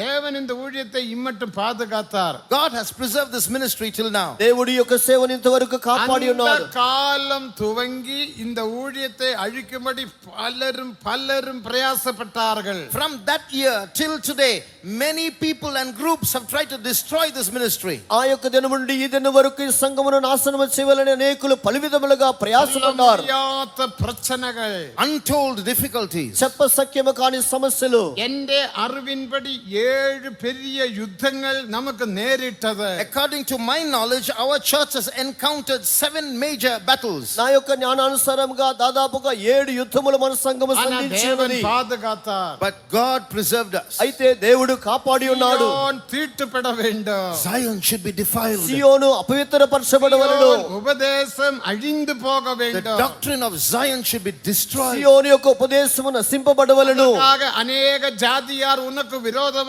கூடியிருக்கிறார்கள். Many nations have gathered against you for this purpose. ఇందు నిమిత్తమే అన్య జనులు అనేకులు నీకు విరోధముగా நீ என்ன సమకూడి செய்ய ఉన్నారు. வேண்டும்? What should you do? నీవేమి చేయవలెను? நீ எழும்பி போரடி. You must arise and thresh. నీవు లేచి గోధుమ దుల్లగొట్టుము. 4:12 படிங்க. Read Micah 4:12. మీకా 4:12 చదవండి. சியோன் குமாரத்தியே, சீயோன் குமாரத்தியே, நீ எழுந்து நீ போரடி. எழும்பி போரடி. நான் உன் கொம்புகளை இரும்பும் நான் உன் கொம்புகளை இரும்பும் உன் குளம்புகளை வெண்கலமுமாக்குவேன். குழம்புகளை வெண்கலவுமாக்குவேன். நீ அநேக ஜனங்களை நீ நொறுக்கி அநேக போடுவாய். ஜனங்களை நொறுக்கி போடுவாய். அவர்கள் தேடி சேர்த்ததை அவர்கள் தேடி சேர்த்ததை நீ கர்த்தருக்கென்றும் கர்த்தருக்கென்றும் அவர்களுடைய ஆஸ்தியை அவருடைய ஆஸ்தியே. பூமிக்கெல்லாம் ஆண்டவராய் இருக்கிறவருக்கென்றும் நியமிப்பாய். அதனால்தான் இன்னைக்கு அநேக சபையார் சபையோடு நம்மோடு ஐக்கியப்படுகிறார்கள். That is why whole churches are getting joined to us. అందువల్లనే అనేక సంఘస్థులు పలువారు మనతో కూడా இந்த ఐక్యపడుతున్నారు. பிரயாசத்தினால் இந்த ஊழியத்தை அழிக்கவே முடியாது. Human power cannot destroy this work. మానవ శక్తి అనేది ఈ యొక్క సంఘమును இது నశింపచేయలేదు. தேவனுடைய ஊழியம். This is God's ministry. ఇది దేవుని సేవ. அசைக்கப்படாத ஊழியம். Unshakable. ఇది కదల్చబడని సేవ. இந்த சீயோனை குறித்த ஒரு அறிவு உனக்கு தேவை. You need this knowledge about Zion. ఈ సియోనుడి గురించిన జ్ఞానము నీకు அப்ப కావాలను. நீயும் அசைக்கப்படாமல் இருக்கலாம். Then you will be unshakable too. అప్పుడు నీవు కూడా కదల్చబడకుండా நீயும் ఉండవచ్చును. நீடித்து வாழலாம். You can prolong your days. నీవు దీర్ఘాయుష్మంతుడిగా జీవించవచ్చును. சீயோன் எங்கே காணப்படுகிறது? Where is Zion? సియోను ఎక్కడ కనబడుచున్నది? தேவனுக்கு மகிமை. Praise be to God. దేవునికి మహిమ. சீயோன் எங்கே? Where is Zion? సియోను సియోను ఎక్కడ? எபேசியர் 4ஆம் அதிகாரம் 10ஆம் வசனத்தை நாம் வாசிக்கும் போது Reading Ephesians 4:10. ఎఫెసీ 4వ అధ్యాయం 10వ వాక్యమందు வானாதி வானங்களுக்கு மேலேயுள்ள இடம்தான் சீயோன். We read of a place called far above all heavens. That's Zion. ఆకాశ మండలములు అన్నిటికంటే పైనున్నదే సియోను.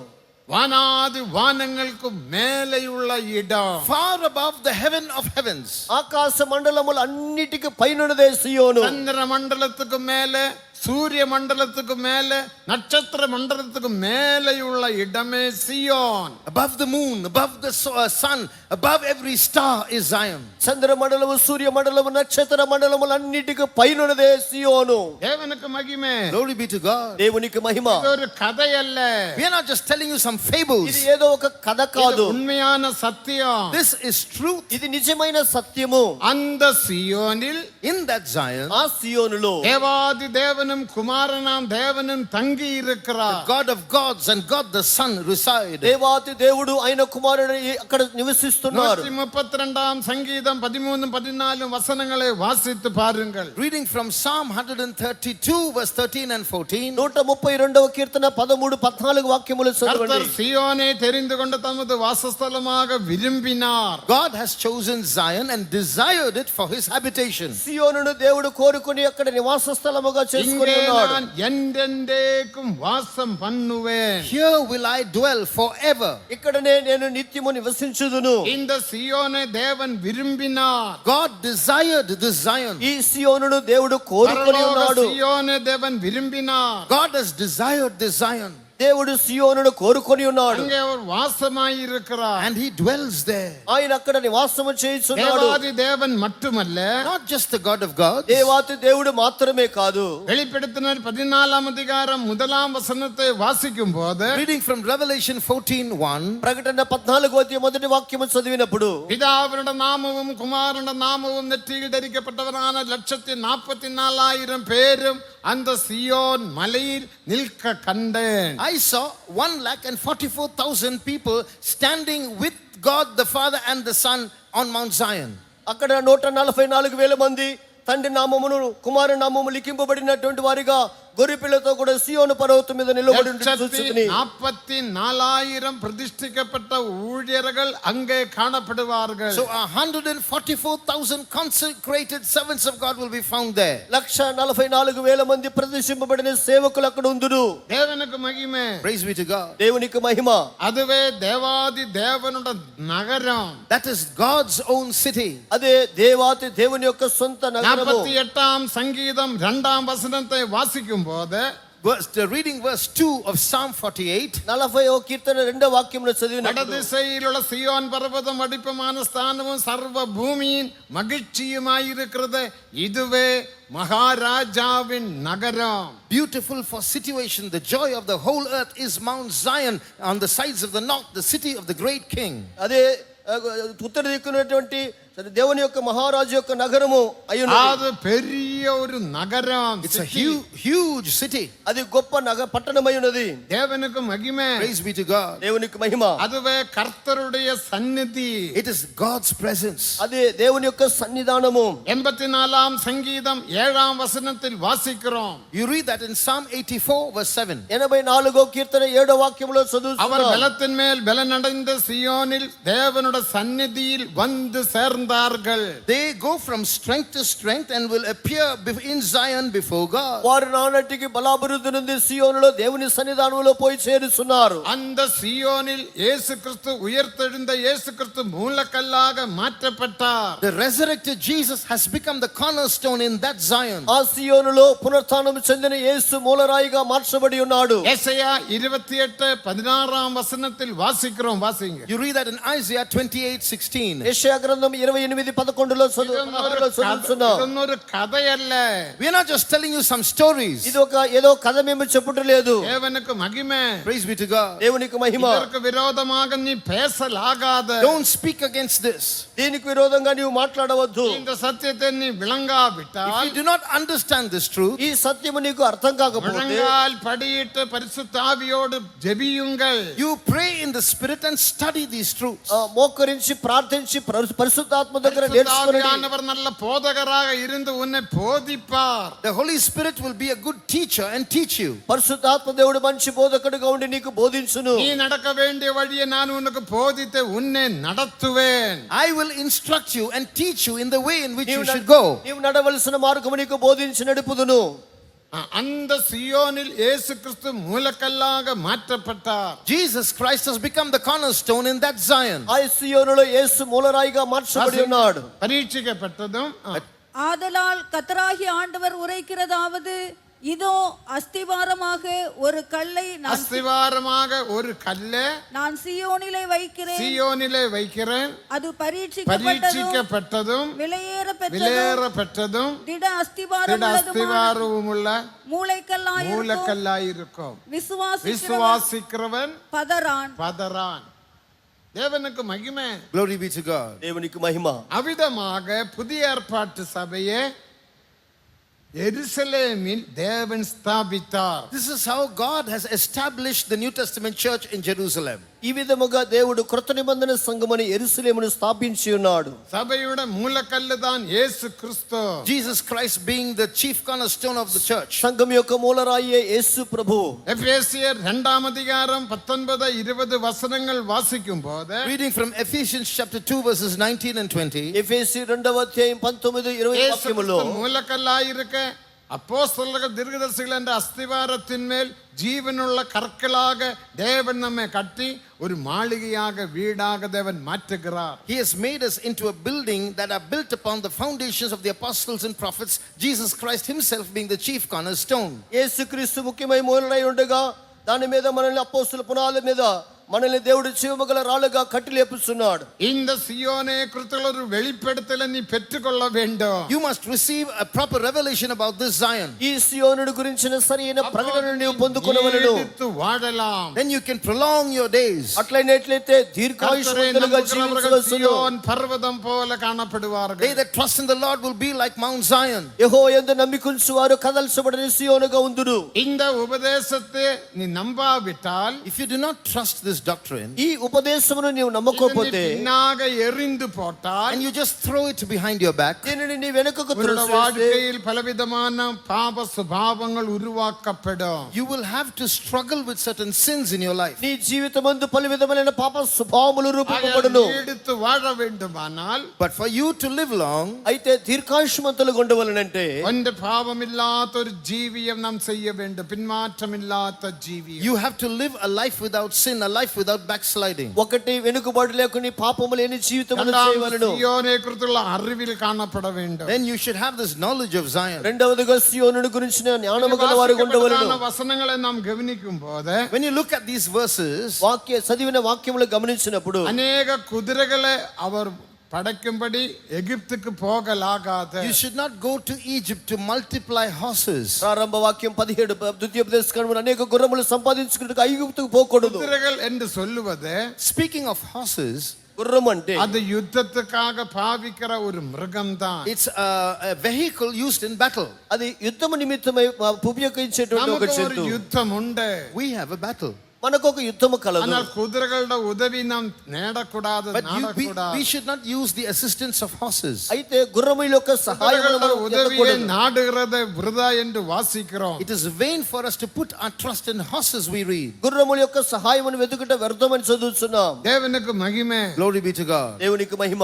ஆகையால் நம்முடைய சுயமான பலத்திலோ சுயமான சித்தத்திலோ நாம் இருந்து ஜீவிக்கலாகாது. So we should not put our trust in our own strength, in our own will. అందువలన మన స్వయ చిత్తమందును స్వయ బలములోను మనం ఆనుకోకూడదు. இனி நமக்கு 10-15 நிமிடங்கள் மட்டும்தான். We have only about 15 minutes left. 10-15 నిమిషములు మాత్రమే ఉన్నది. அவர்கள் திராட்சரசம் குடிக்க கூடாது என்று வாசிக்கிறோம். We read in the key verse, they should not drink, kings should not drink wine. ఆ ప్రారంభ వాక్యం ముందు వారు ద్రాక్షరసము తాగకూడదు. நீடித்து வாழ வேண்டுமானால் To live long, దీర్ఘాయుష్యులుగా ఉండాలంటే திராட்சரசம் குடிக்கலாகாது. kings should not drink wine.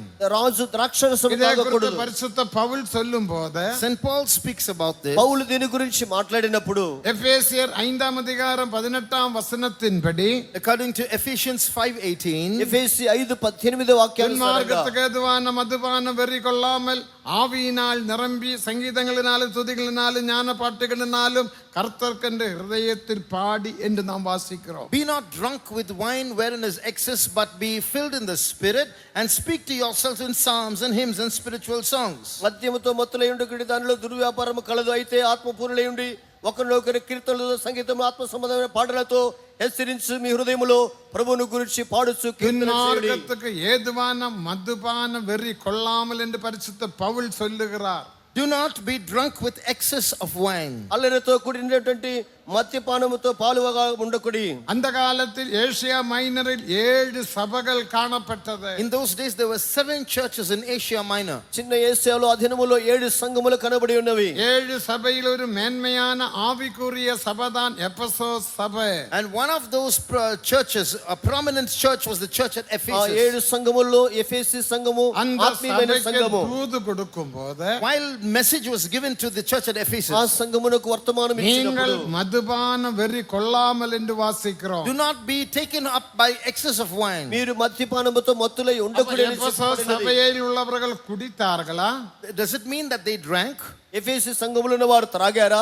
இல்ல அவர் குடிக்கவில்லை. They did not drink. లేదు, వారు తాగలేదు. அதனோட அர்த்தம் என்ன? What does this verse mean? దాని అర్థం ఏమిటి? மதுபான வெறி என்று சொன்னால், மதுபானம் என்று சொன்னால் When you speak of excess of wine, మద్యపానం అంటే நீதிமொழிகள் 20ஆம் அதிகாரம் 1ஆம் வசனத்தை வாசிக்கும் போது reading from Proverbs 20 verse 1, సామెతలు 21లో చదివినప్పుడు மதுபானம் அம்ளியையும் திராட்சரசம் பரிகாசத்தையும் வெளிப்படுத்துகிறது. wine is a mocker, strong drink is raging. ద్రాక్షరసము ఎక్కిరింత పాలు చేయును, మద్యపానము అల్లరి పుట్టించును. தேவனுக்கு மகிமை. Glory be to God. దేవునికి మహిమ. மதுபானம் அமளியே வெளிப்படுத்துகிறது. Wine is a mocker. మద్యము అల్లరిని చూపుచున్నది. திராட்சரசம் பரிகாசத்தை வெளிப்படுத்துகிறது. Strong drink represents raging. ద్రాక్షరసము వెక్కిరింతలను చూపుచున్నది. நீங்கள் உங்களுடைய குடும்பங்களில் அமளி பண்ணுகிறீர்களா? When you fight at home, మీరు మీ కుటుంబములో అల్లరి చేయుచున్నారా? அப்படி நீங்க அமளி பண்ணினால் நீங்கள் மதுபானம் குடித்தீர்கள் என்று அர்த்தம். raging and at home is equivalent to being drunk. మీ కుటుంబములో అల్లరి చేయవారుకుంటే మీరు మద్యము తాగువారని అర్థము. மதுபானம் குடிக்கலாகாது. Don't drink. మద్యపానము త్రాగకూడదు. நீதிமொழிகள் 30ஆம் அதிகாரம் 4ஆம் வசனத்தின்படி According to Proverbs 30 and verse 4, సామెతలు 34వ వాక్యానుసారంగా மதுபானம் குடிப்பது, திராட்சரசம் குடிப்பது ராஜாக்களுக்கு நல்லதல்ல. 31:4, it is not for kings to drink wine. 31వ అధ్యాయం 4వ వాక్యములో మద్యము సేవించుట రాజులకు తగదు. அமளி பண்ணுவது ராஜாக்களாகிய நம் அபிஷேகம் பெற்ற நமக்கு ஏற்றதல்ல. Anointed kings should not rage. అభిషేకింపబడిన రాజులైన మనకి ద్రాక్షరసము తాగుట తగదు. ஏ குரூப்புகார் அமளி பண்ண மாட்டார்கள். Group A will not indulge in raging. A group వారు అల్లరి చేయరు. தேவனுக்கு மகிமை. Glory be to God. దేవునికి మహిమ. பாஸ்டர் ஏசி தோமஸ் அவர்கள் அடிக்கடி சொல்லுவார்கள், Pastor A.C. Thomas would often say, pastor A C Thomas గారు అప్పుడప్పుడు చెప్పుదురు, தேவ ஜனங்கள் ஊழியர்களும் விசுவாசிகளும் வாயில் தண்ணி ஊத்தி ஜீவிக்க வேண்டும். God's people, believers and servants of God should live with water in their mouths. దేవుని సేవకులు విశ్వాసులు తమ నోళ్ళలో నీళ్లను పోసుకొని யார் జీవించాలని என்ன పాస్టర్ ఏసీ గారు చెప్పుదురు. பேசினாலும் அதற்கு பதில் கொடுக்க நமக்கு அதிகாரம் இல்லை. Even if people rise up and speak things against us, we don't have the authority to back answer.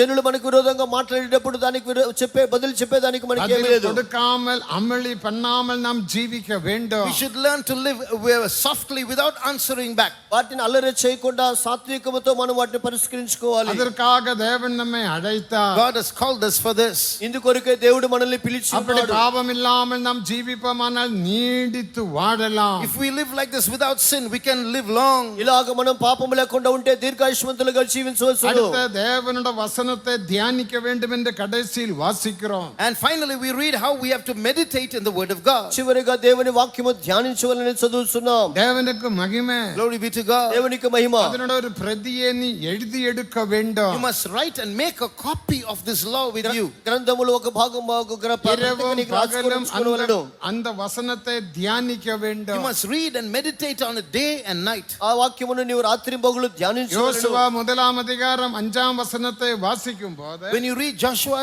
chapter 1 verse 5, యెహోషువ మొదటి అధ్యాయం 5వ వాక్యమందు யோசுவாவுக்கு பிரமாணம் கொடுக்கும் போது, when God gave this law to Joshua, యెహోషువకు ప్రమాణం இந்த ఇచ్చినప్పుడు தேவனுடைய வசனத்தை நியாயப்பிரமாணம் உண்ட வாயை விட்டு பிரியாதிருப்பதாக. The words of this law should not depart from your mouth. ఈ యొక్క వాక్యము నీ నోటి నుండి వెడబాయకూడదు. இந்த நியாயப்பிரமாணத்தின்படி நாம் ஜீவிப்போமாக. Let's live according to this law.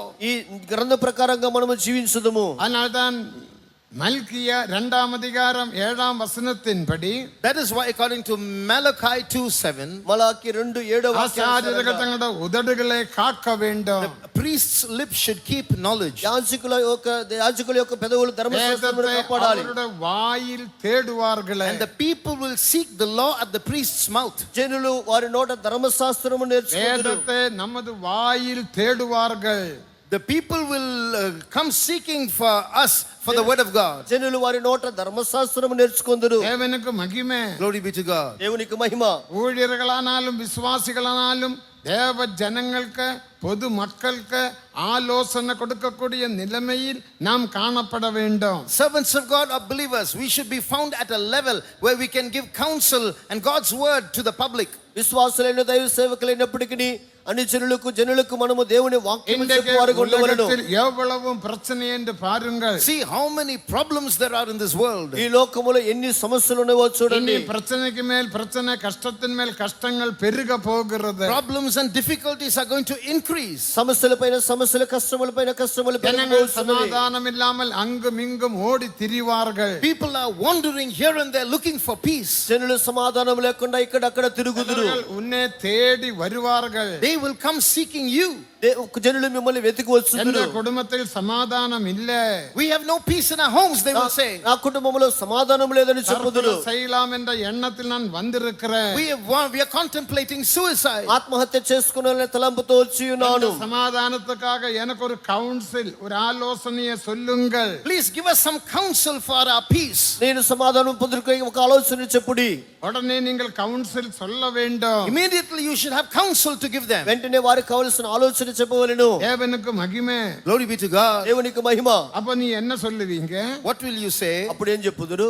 என்ன சிஸ்டர் என்கிட்ட வந்துட்டீங்க, நானே சமாதானம் இல்லாம புருஷனோட சண்டை போட்டுட்டு கிடக்குறேன். You're coming to us for counsel. I am myself fighting with my wife. ఏంటి సిస్టర్ మీ దగ్గరికి వచ్చా, నేనే మా భర్తతో సమాధానం లేకుండా గొడవ పెట్టుకుని ఉన్నాను. இப்பதான் சப்பாத்தி பலகை எடுத்து அடிச்சு விரட்டிட்டேன் நான் அவரை. Just now I took that wood to make chapatis and I chased my ఇప్పుడు చపాతి పలక తీసుకొని మా భర్తను కొట్టినాను. என்கிட்ட நீ ஒரு கவுன்சிலர் சொல்லி வரலாமா?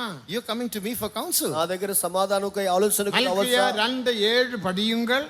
Read Malachi 2:7. మలాకి 2:7 இந்த చదవండి. ஒரு பிரதியை நீ எழுதி எடுக்க வேண்டும். Make a copy of this law and keep it with you. ఆ గ్రంథమును నీ కొరకై ఒక ప్రతిని రాసి ఉంచుకొనవలెను. 3104 వచనముள்ள బైబిల్ நமது கையில் இருக்கிறது. We have a Bible which contains multiple verses, thousands of them. 3400 వాక్యము కలిగినటువంటి బైబిల్ మన చేతిలో ఉన్నది. தேவ மகிமை. Glory be to God. దేవునికి మహిమ. பைபிளின் பிரதி நாம் எழுத வேண்டிய அவசியம் இல்ல. We don't have to make a copy of this Bible Bible యొక్క ప్రతిని మనం రాసుకోవాల్సిన అవసరం లేదు. பைபிள் தேவன் தந்திருக்கிறார். because we all have Bibles in our hands. అందరి చేతికి దేవుడు బైబిల్ பைபிள் ఇచ్చినాడు. உள்ளவங்க எல்லாம் பைபிளை எடுத்து உயர்த்தி ஒரு அல்லேலூயா சொல்லுங்கள். All those who have a Bible, lift it up and say hallelujah. இது எவ்வளவு பெரிய ஸ்லாக்கியம். What a great privilege this is. ఇది ఎంత గొప్ప భాగ్యము. இந்த வார்த்தையை நீ ஒவ்வொரு நாளும் வாசித்து தியானிக்க வேண்டும். Read this Bible every day, meditate in it. ఈ వాక్యమును ప్రతిదినము చదివి ధ్యానించవలెను. ஜனங்கள் ஆலோசனையை தேடி வருவார்கள். And people will come to you for counsel. జనులు ఆలోచన వెతికి వచ్చుదురు. நான் சமாதானம் இல்லாமல் இருக்கிறேன் என்று சொல்லாதீர்கள். Don't say I am without peace. నేను సమాధానం లేకుండా ఉన్నానని எந்த చెప్పవద్దు. வீட்டில் சமாதானம் இல்லை என்று நீ சொல்லாதே.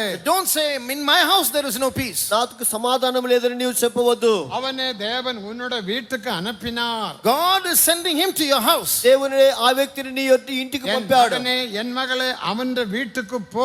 My son, my daughter, go to that house. నా కుమారుడా కుమార్తె వారి ఇంటికి వెళ్ళుము. அதனால் தான் அவர் வந்திருக்கிறார். They have come with a need. అందుకొరకు వారి నీ ఇంటికి వచ్చి ఉన్నారు. நீ அவருக்கு ஆலோசனையை சொல்ல வேண்டும். Therefore you should give them counsel. వెంటనే నీవు వారికి ఆలోచన ఇవ్వాలను. அப்படிப்பட்ட ஆலோசனை உடையவராக நாம் காணப்பட வேண்டும். So we should be people who have such counsel to give. వారికి ఇచ్చే ఆలోచన గలవారుగా మనం ఉండవలెను. அந்த ஆலோசனையை கொடுக்கும் போது When you give that counsel, ఆ ఆలోచన ఇచ్చేటప్పుడు 119 சங்கீதம் 11 வசனத்தின்படி according to Psalm 119 and verse 11, 119 కీర్తన உமக்கு 11వ விரோதமாக వాక్యానుసారంగా, நான் பாவம் செய்யாதபடிக்கு உமது வார்த்தையை எனக்குள் வைத்து வைத்தேன். thy word have I hid in my heart that I might not sin against thee. నీ ఎదుట నిన్ను పాపము చేయకుండానట్లుగా నీ వాక్యము నా హృదయములో ஆனால் ఉంచుకొని ఉన్నాను. ஒவ்வொரு நாளும் தேவ ஜனங்கள் வேதத்தை வாசித்த ஒரு வசனத்தை பாராமல் படித்த டைரியில் எழுதி வைக்க வேண்டும். That is why children of God should read the Bible every day, learn one verse by heart and write it in the Bible. అందువల్ల దేవుని సన్నిధిలో ప్రతిదిన బైబిల్ చదివి ఒక వాక్యమును చదివి దాన్ని డైరీలో రాసి పెట్టుకొనవలెను. அந்த வசனத்தை நீ தியானித்து அந்த வெளிப்படுத்தல நீ எழுதி வைக்க வேண்டும். You must meditate on that verse and write the revelation about it.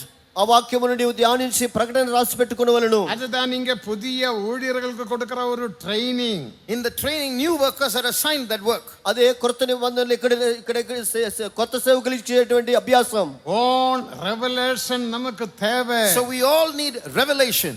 వాక్యమును గురించి సొంత ప్రకటన మనకు కావాలి. வெளிப்படுத்தல் இராவிட்டால் ஜனங்கள் சீர்கெட்டு போவார்கள். Where there is no revelation, people will perish. ప్రకటన లేనట్లయితే జనులు కట్టులేకపోవుదురు. இன்றைக்கு உலகத்தில் உள்ள மக்களுக்கு படிப்புண்டு பணமுண்டு வாஸ்தி உண்டு எல்லா வசதியும் உண்டு. The people of this world today, they have education, they have money, they have convenience. లోకములో జనులకు విద్యను ధనమును ఐశ్వర్యం అంత కలదు. ஆனால் தேவனை குறித்த வசனத்தை குறித்த வெளிப்படுத்தல் இல்ல. But they have no revelation about the word of God or about God. అయితే దేవుని గురించో దేవుని వాక్యమును గురించో జనులకు ప్రకటన లేదు. படித்தவர்களும் தற்கொலை செய்கிறார்கள். That is why even educated people today are ending their lives. అందువల్లనే విద్యావంతులు కూడా ఈ దినములలో ఆత్మహత్య చేసుకుంటున్నారు. மக்கள் தற்கொலை செய்கிறார்கள். Educated people are ending their own lives. విద్యావంతులు కూడా తమ యొక్క జీవితమును ఆత్మహత్య చేసుకొనుచున్నారు. தேவ வசனத்தை குறித்துள்ள வெளிப்படுத்தல் இல்ல. Because they have no revelation about God's word. కారణము వారికి దేవుని వాక్యమును గురించిన அந்த ప్రకటన లేదు. வெளிப்படுத்தலை நாம் பெற்றுக்கொள்ள வேண்டும். But we have to receive that revelation. ఆ ప్రకటన మనం పొందుకొనవలెను. அதை நீங்கள் ஒரு டைரியில் எழுத வேண்டும்.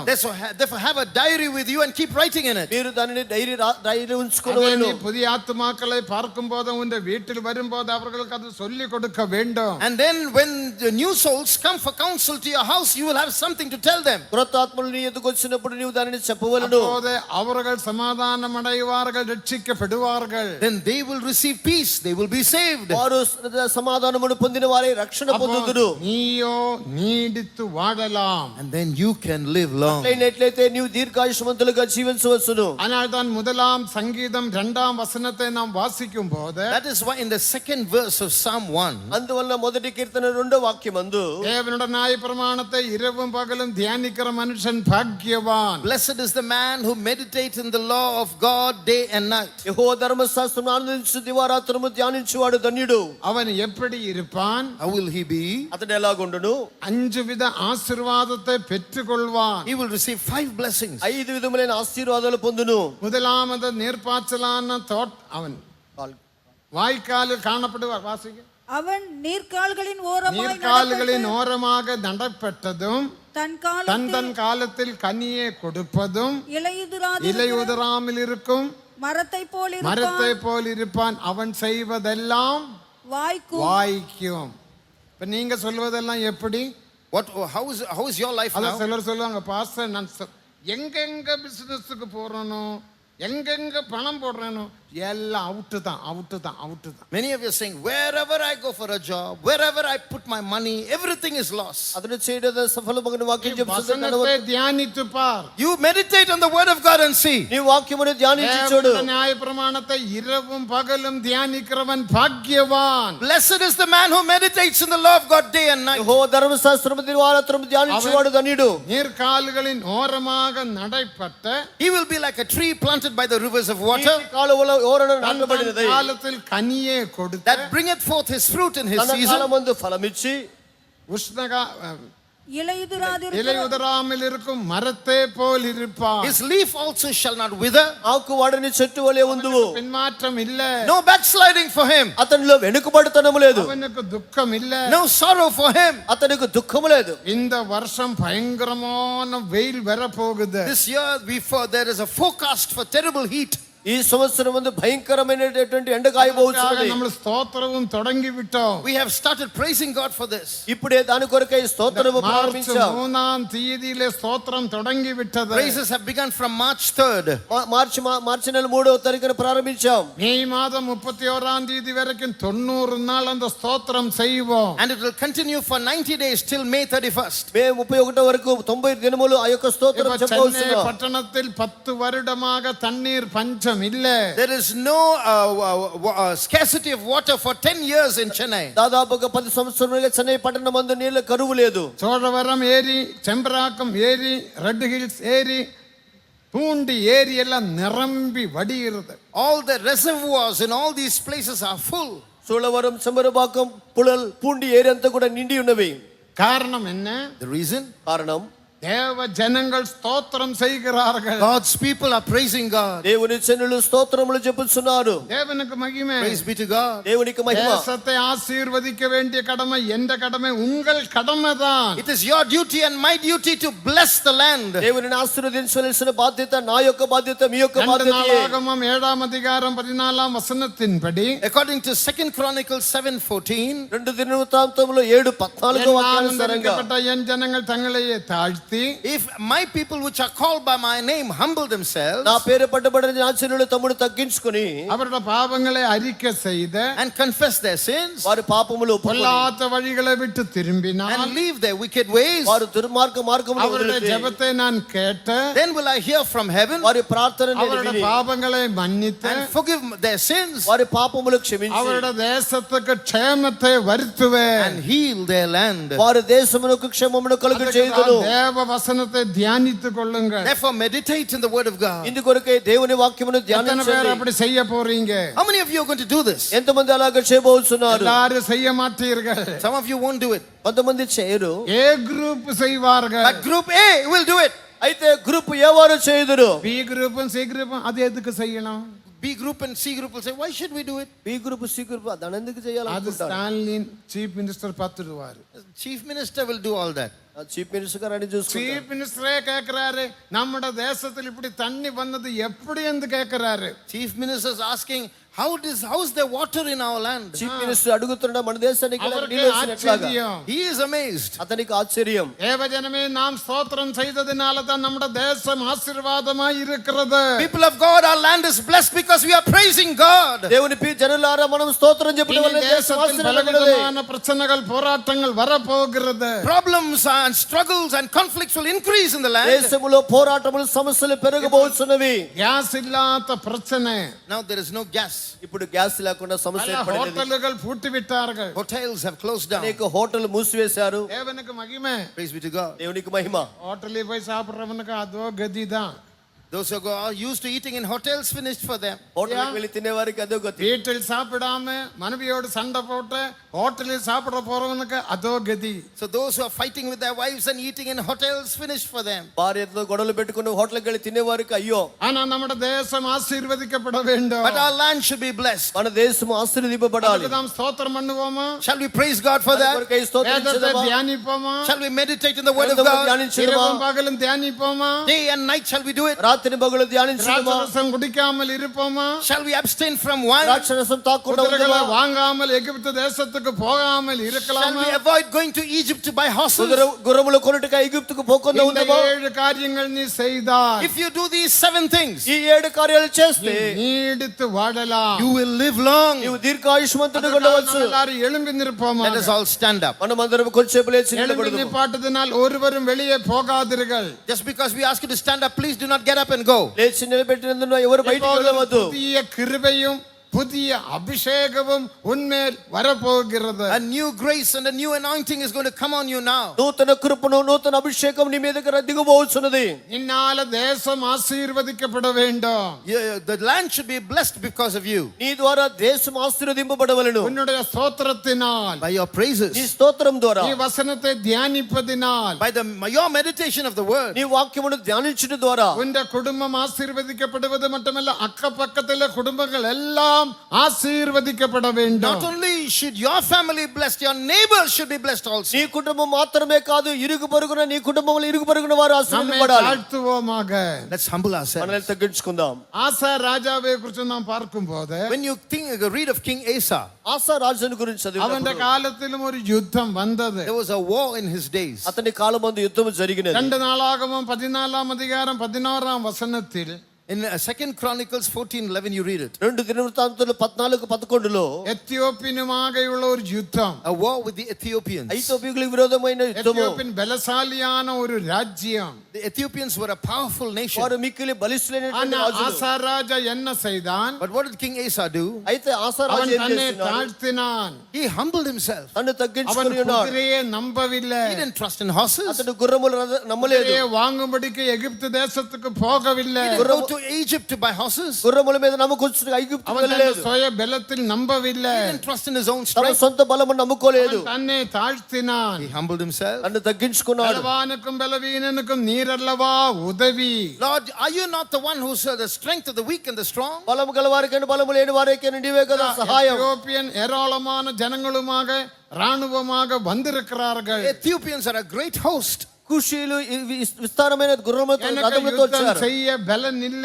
We have no strength to fight against them. నాకు యుద్ధం చేసే நான் బలము లేదు. குதிரைகளை நம்புகிறது இல்ல. Lord, we are not putting our trust in నేను horses. గుర్రమును నమ్ముటలేదు. குதிரைகளை நம்புவது விருதா. It is vain to put our trust in horses. గుర్రముల మీద నమ్మి కూర్చున్న వృధా వ్యర్థం. நம்பி இருக்கிறேன். But we are putting our trust in thee. నిన్నే నమ్ముకొని ఉన్నాను. என் பலனாகிய கர்த்தாவே நான் உம்மில் அன்பு கூறுவேன். In thee will I love, O God, my strength. నా బలమైన యెహోవా నీ యందు నేను నమ్మికుంచి ఉన్నాను. நீரே எனக்கு பலன்.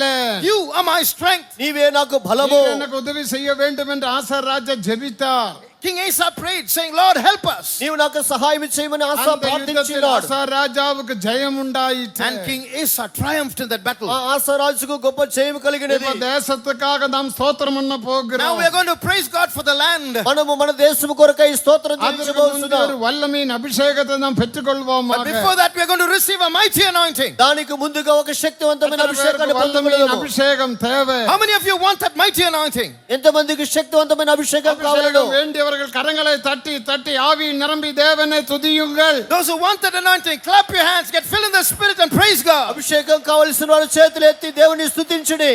வல்லமையின் அபிஷேகம் இறங்கட்டும். Let that powerful anointing descend. శక్తివంతమైన అభిషేకము దిగిరానివ్వండి. தேவன் உன்னை ஏ குரூப்பாக மாற்றி விட்டார். God has made you A group. దేవుడు నిన్ను ఏ గ్రూపుగా మార్చి ఉన్నాడు. பி குரூப்பும் அல்ல, சி குரூப்பும் அல்ல. You are not group B or group C. నీవు బి గ్రూపునో సి గ్రూపో కాదు. நீயே ஏ group. You are group A. నీవే గ్రూప్ ఏ. ஏ குரூப்பே மகிழ்ந்து கலிகூருங்கள். Rejoice, O group A. Group A సంతోషించి ఆనందించండి. எல்லாரும் கரங்களை தட்டி தட்டி ஆவியில் நிரம்பி தேவனை துதியுங்கள். Clap your hands, get filled in the Spirit and praise God. అందరూ చప్పట్లు కొట్టి ఆనందించి దేవుని స్తుతించండి. வல்லமையின் அபிஷேகத்தை பெற்றுக்கொள்ளுங்கள். Receive that mighty anointing. శక్తివంతమైన అభిషేకమును పొందుకొనండి. எல்லாரும் ஆவியில் நிரம்புங்கள், நிரம்புங்கள். All get filled in the Spirit. అందరూ ఆత్మతో నింపబడండి, ఆత్మతో నింపబడండి. வல்லமையின் அபிஷேகத்தை பெற்றுக்கொள்ளுங்கள். Receive that mighty anointing. శక్తిగల అభిషేకమును పొందుకొనండి. ஆனந்தம் கொள்ளும் இயேசு சபையே அதிவேகம் வரார்மண